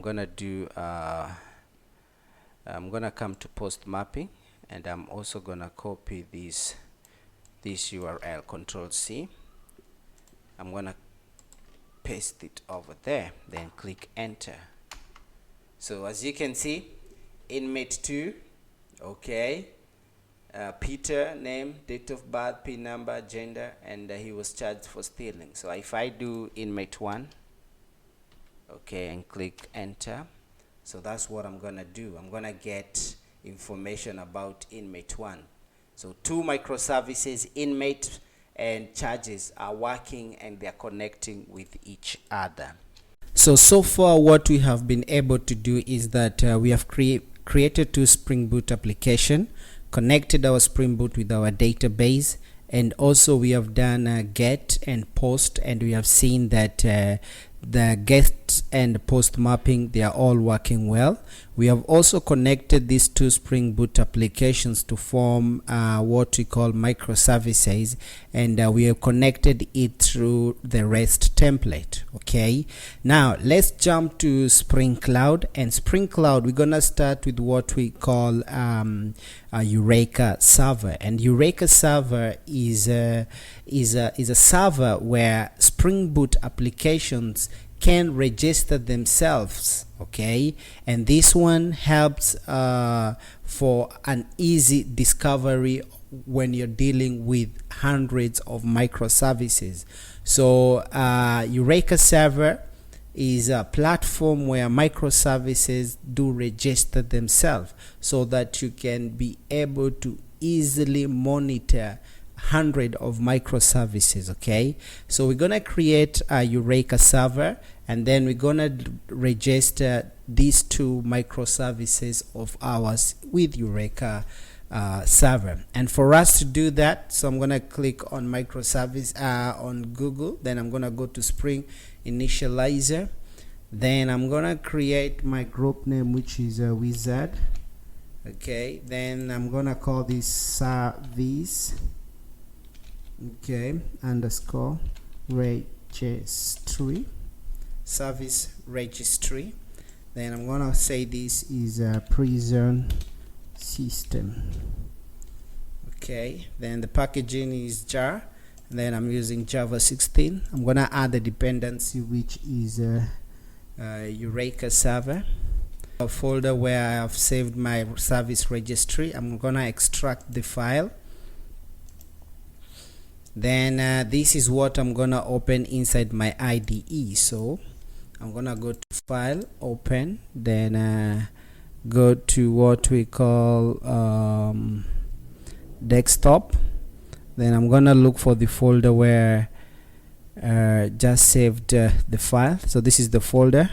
Click on it, New. Then I'm gonna load this project inside our IDE.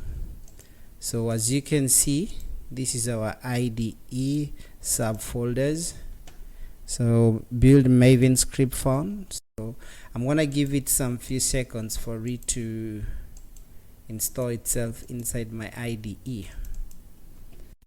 So trust this. Just resolving some few minor errors. So good. Then I'm gonna annotate this with @enable Eureka Server, just like that. Then after that, I'm gonna come to application property, and I'm gonna change this from application property to YAML file. Then I'm gonna open it up, and then I'm gonna say the server port.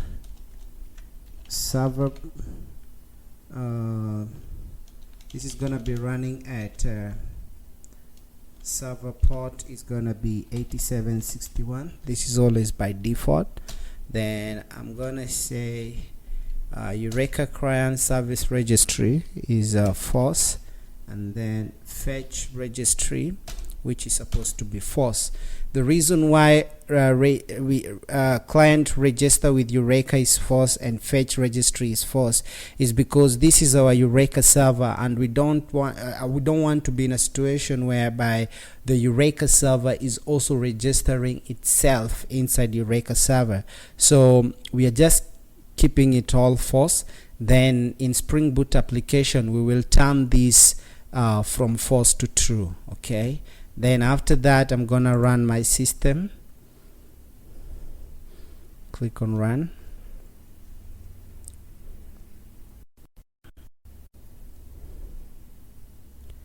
Give it some few seconds for it to build.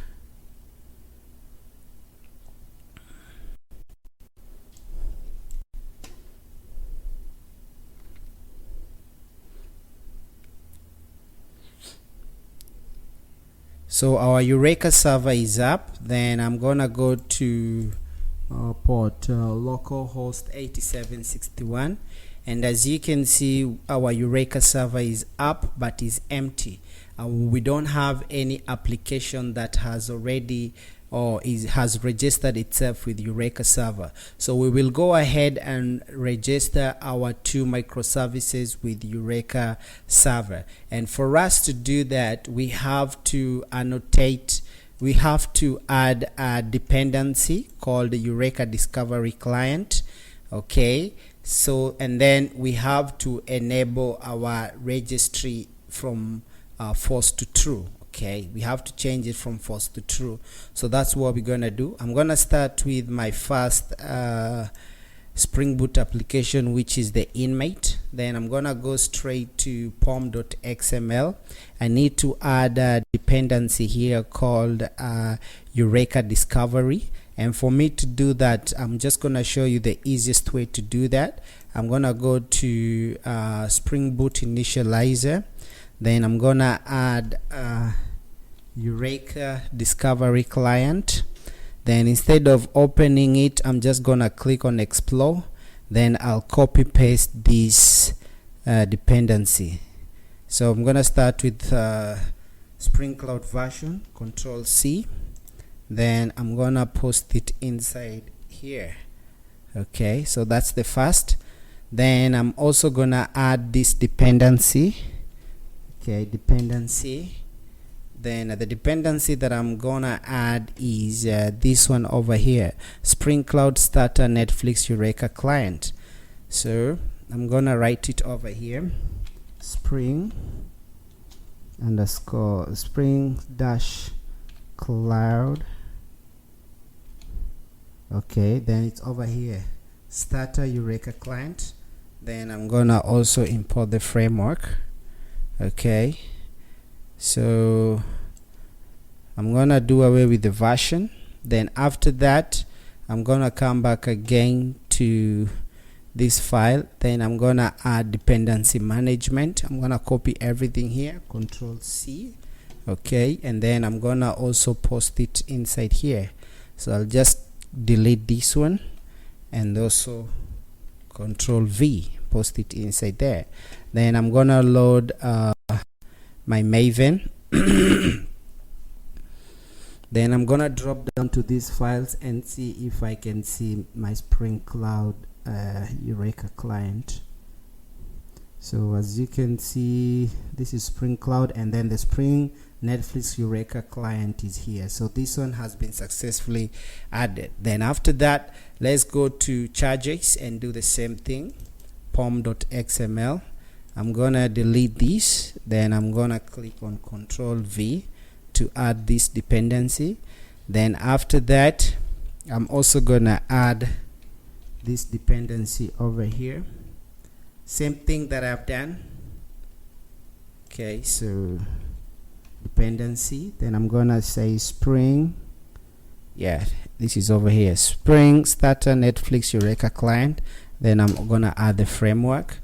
Then also I'm gonna add the Eureka version, which is here. So Control C, and then post it inside our charges. Delete this, and just come up here and post it inside our property, paste it in there. Then I'm gonna load my Maven,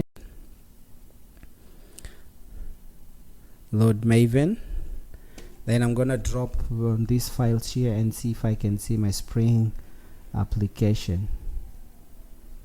Okay, so Spring Boot, Spring Cloud. Okay, good. What I'm gonna do, I'm gonna come to my application.yaml file. Then I'm gonna paste Eureka client, register with Eureka. We have changed it from false to true. Also fetch registry, we have changed it from false to true. Then we have also provided our URL, which is localhost 8761. So with this one, it knows exactly where to register itself. So the same thing, I'm gonna just Control C, copy, and then I'm gonna paste this one inside my application.yaml file. So Control V. Okay, then after that, I'm gonna run these two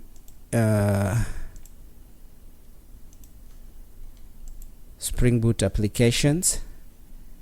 Okay, and then give it time to build. So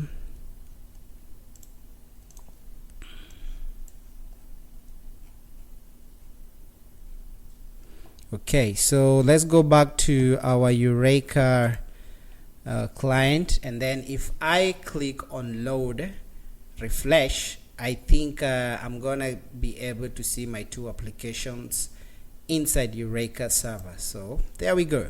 So we have charges service and inmate service. They have already registered themselves inside the Eureka Server, and this is running at port 8082, and the other one is running at port 8081. Okay, now very quick, instead of me using localhost 8081, I would love to change this and use my application name. Okay, so instead of saying http localhost 8081, I can change this URL and give it the name, inmate service. So Control C. Then I'm gonna change this to Control V. So instead of using the port, then I can say http inmate service. Okay, so let's see if it's gonna work. But before it I click on run, okay, I need also to come back to the charges application, and I'm gonna come to restTemplate, and I'm gonna tell my restTemplate to load balance the request. Okay, so I'll tell the REST template to load balance the request. Okay, let's run this project, and also we're gonna test it with our Postman. Okay, so we're gonna test it with our Postman. Okay, so let me see, let me get this. So initially this was 8081, so I'm gonna hit on 8081 with our new name. So I'm gonna hit on port 8081 and see if I'm still gonna be able to save information inside my database. So click on Postman, open up Postman.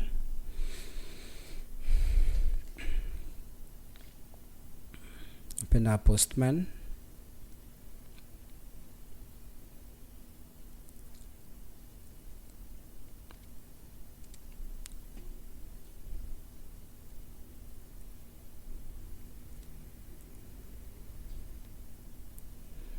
So I'm gonna change this from this is inmate. Okay, so inmate, I'm gonna change it from 8081.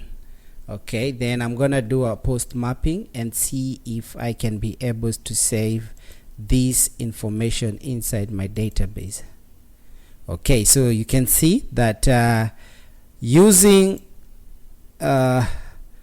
this name here, I can still save information inside my database. Okay, then I can do a get mapping to /1 and click on send. Okay, and I can also get information out. So I can do a post, I can do a get. So this one is successfully working well. Okay, http://inmate.service. Okay, so there is no error found. Okay, because I have changed this name, so that means I can be able to use this application name and still hit on port 8081. Okay, now after registering our both services inside Eureka Server, what we will do is that we will also create an API gateway. Okay, an API gateway is a gateway where we can use only one port. Okay, and be able to send information in our charged service, and also be able to send information in our inmate service using one port. So I don't have to be in a situation where if I want to post information to my database, I have to hit on port 8082, and if I want to save information inside my inmate, I need to hit on port 8081. Okay, I can create an API gateway where I can have only one API, and I can be able to send information to charges and send information to inmate using the API gateway. Okay, so that's what we're gonna do. So I'm gonna come again to Spring Initializer. Just go to Google. Okay, then I'm gonna do Spring Initializer. Click on Spring Initializer, and then I'm gonna create another project. In this project, I'm gonna give it the name Wizard. Okay, then artifact is gonna be API gateway, just like that. Then this is prison system. Okay, this is gonna be prison system. Okay, then it's gonna be packaged at jar, and then the Java version is 16. So I'm gonna add Eureka discovery client. I'm gonna add actuator. Okay, then I'm also gonna add API. I'm just gonna add a gateway, just like that. Okay, then I'm gonna click on generate and download my project, copy,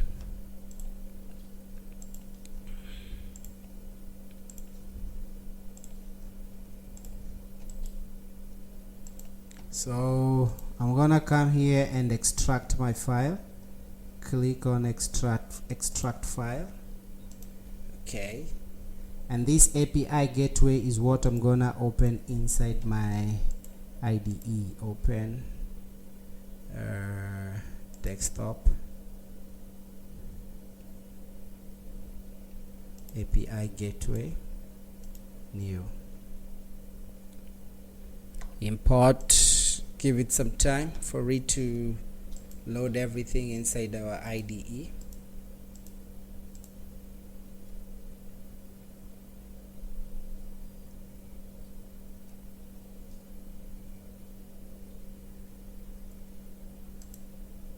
Okay, click on trust this project.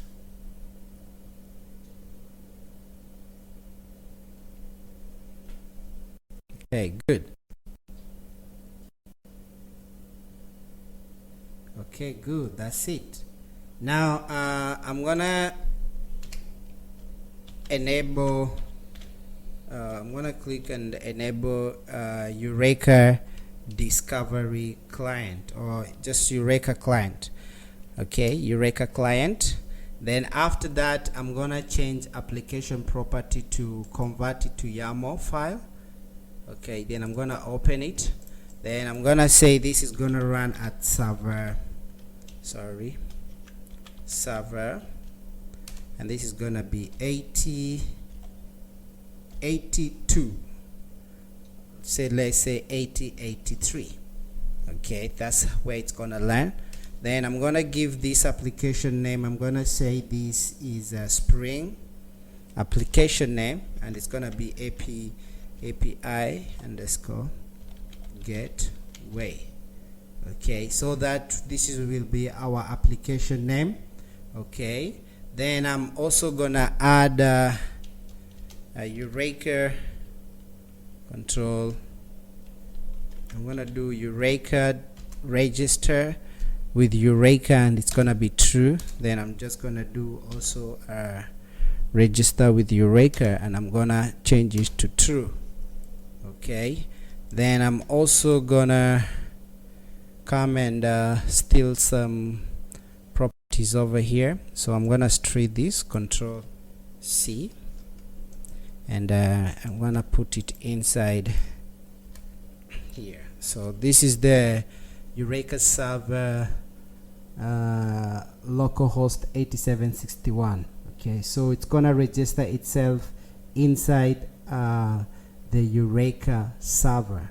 So I'm gonna paste, I'm also gonna do a cloud gateway route. Okay, so the ID is Inmate Service. This is the application name. Then I'm gonna load balance my URI / inmate service. Then the predicate will be the path of my inmate service. So this is gonna be path is equals to inmate /**. Okay, so I'm gonna hit on inmate. Then with this * means that any other thing that is following after hitting the inmate. Okay, and this path over here is let me go to inmate and go to REST controller. So request mapping, this is the inmate. Okay, so I might decide to do a / and also add more information in here. Okay, so those information is what we refer as the ***. Okay, but the most important one is this inmate. Okay, so this is the inmate /**. Then I'm also gonna do the same thing to my charges service, which I'm gonna say the URI is supposed to be load balance, and then it's gonna be / charges service. Then the predicate is also the path that I have specified inside my charges service. Okay, so it's gonna be charges /**. So this information will help me create my API gateway, okay? And it's running at port 8083, okay? So what I'm gonna do is that I'm gonna click on run, so that it can build up the project.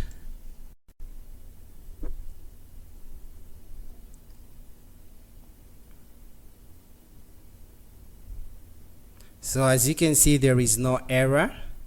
So I'm also gonna make sure my Spring applications are running, Spring Boot application. So inmate is up, charges is up, the service registry is up, and then the API gateway is up. So I'm gonna come to my Eureka server, see if my API gateway has registered itself inside the Eureka server. So as you can see, the API gateway is here. So if I want to save information inside the charge service, I'm gonna hit on port 8083. And also, if I want to save information inside my image service, I'm gonna hit on port 8083. So let's try that through Postman. Okay, so I'm gonna do a post mapping, and I'm gonna change this from 8081 to 8083, which is our API gateway. Then I'm gonna save this information inside my data, so my database. So I'm gonna click on send. Okay, so let me change the name of this to maybe Mike. Okay, and I'm gonna change the pin number to just the number. Then I'm gonna do a post mapping using port 8083. So I'm gonna click on send. So as you can see, I can successfully send information inside my database using the API gateway, which is port 8083. Let me do a get mapping and see if I can get my information from the database. Okay, so I'm gonna do one. So as you can see, that one has successfully worked.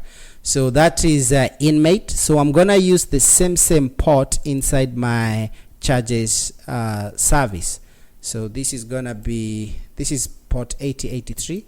Okay, this is also port 8083. Okay, then I'm gonna do a post mapping.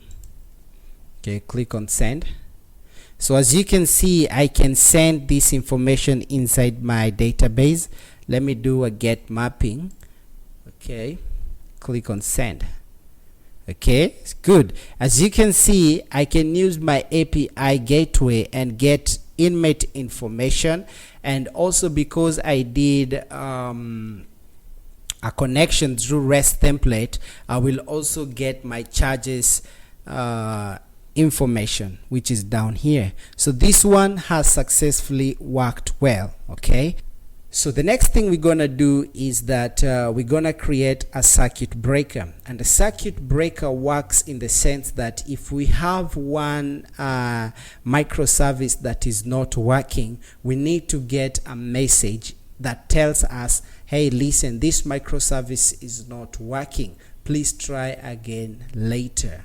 Okay, in a case where we have our inmate service that is down and it's not working, we need to get a message that our inmate service is taking longer than expected, please try later. So we're gonna create a circuit breaker, and for us to do that, we have to implement a Hystrix library and also a Hystrix dashboard to monitor our project, okay, or our microservices. So without wasting time, let's go to our API gateway.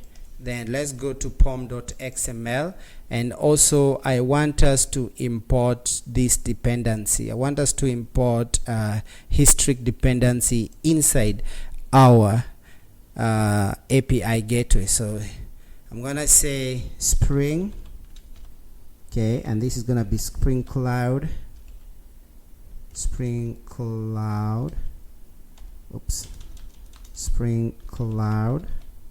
then I'm gonna do a starter, Okay, then I'm gonna do a Hystrix starter, then Netflix, and then I'm gonna add Hystrix. Then I'm gonna add the framework. Then I'm gonna click on Maven just to load the project. Then I'm gonna click down here, and I wanna see if the Hystrix dependency has been added. So it's gonna be Spring Cloud. Then we have Spring Cloud Hystrix. Okay, it has been added successfully. Okay, so what I'm gonna do is that I'm gonna come back again to my API gateway application, and I'm gonna say enable Hystrix. Okay, then after that I'm gonna create a fallback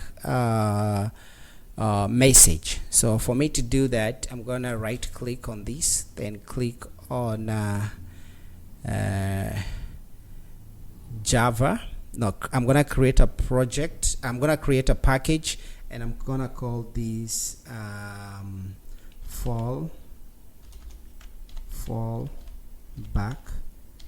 method, just like that. So I'm gonna click enter. So inside this fallback method, I'm gonna create a Java class, and I'm gonna call this fallback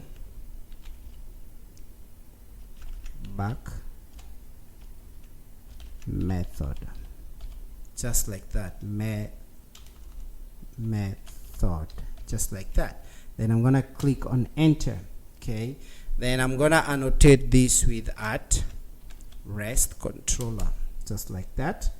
Then I'm just gonna do a get mapping. Okay, and also I'm gonna create a path where I'm gonna say this is slash let's start with the inmate. It's gonna be inmate fallback method, just like that. So slash inmate fallback, okay, spelling method, just like that. Okay, inmate fallback method.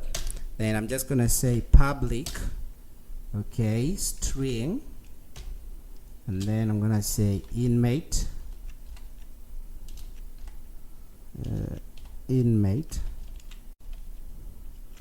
fallback method. Okay, then I'm gonna create some brackets, and then I'm gonna return.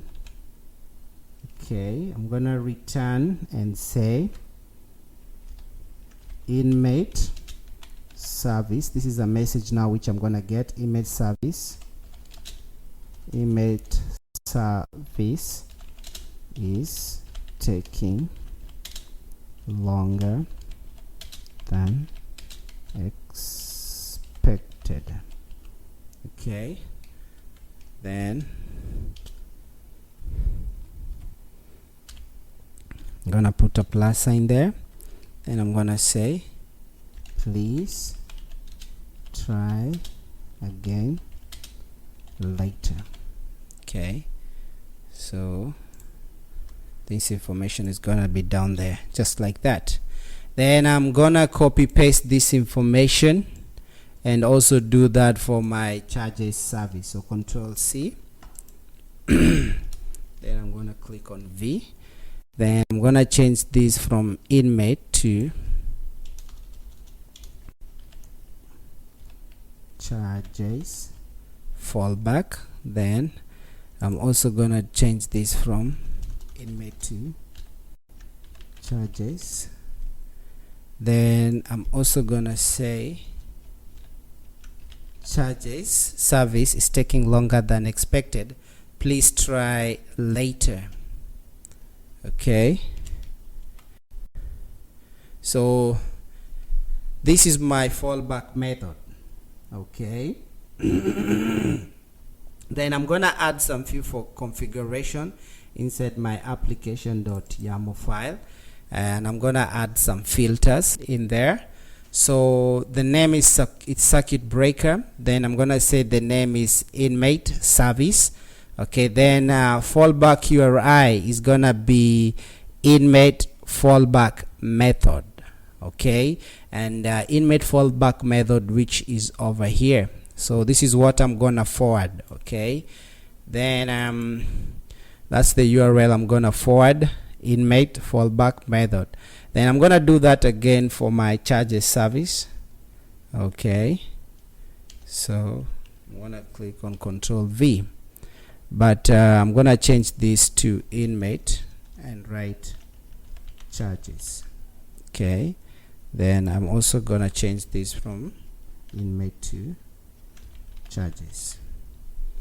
Okay, charges fallback method, and this is gonna be charges service. Okay, then after that, Control V, which is gonna be history command fallback execution isolation thread timeout in milliseconds. So once these 4,000 milliseconds are over, I'm gonna get the message. Okay, I'm gonna forward this fallback method. Okay, so this is the seconds that I have to wait before I get this fallback method. Okay, so let's run our project and see if the circuit breaker is working. So there is an error over here, unable to find gateway filter with circuit breaker. So I think let's add the dependency here, and this dependency I'm gonna call it circuit breaker. So I'm gonna add a dependency, and I'm also gonna call these spring. Okay, reactor circuit breaker, this one over here. So I'm gonna load the Maven one more time. Okay, then I'm gonna click on load. So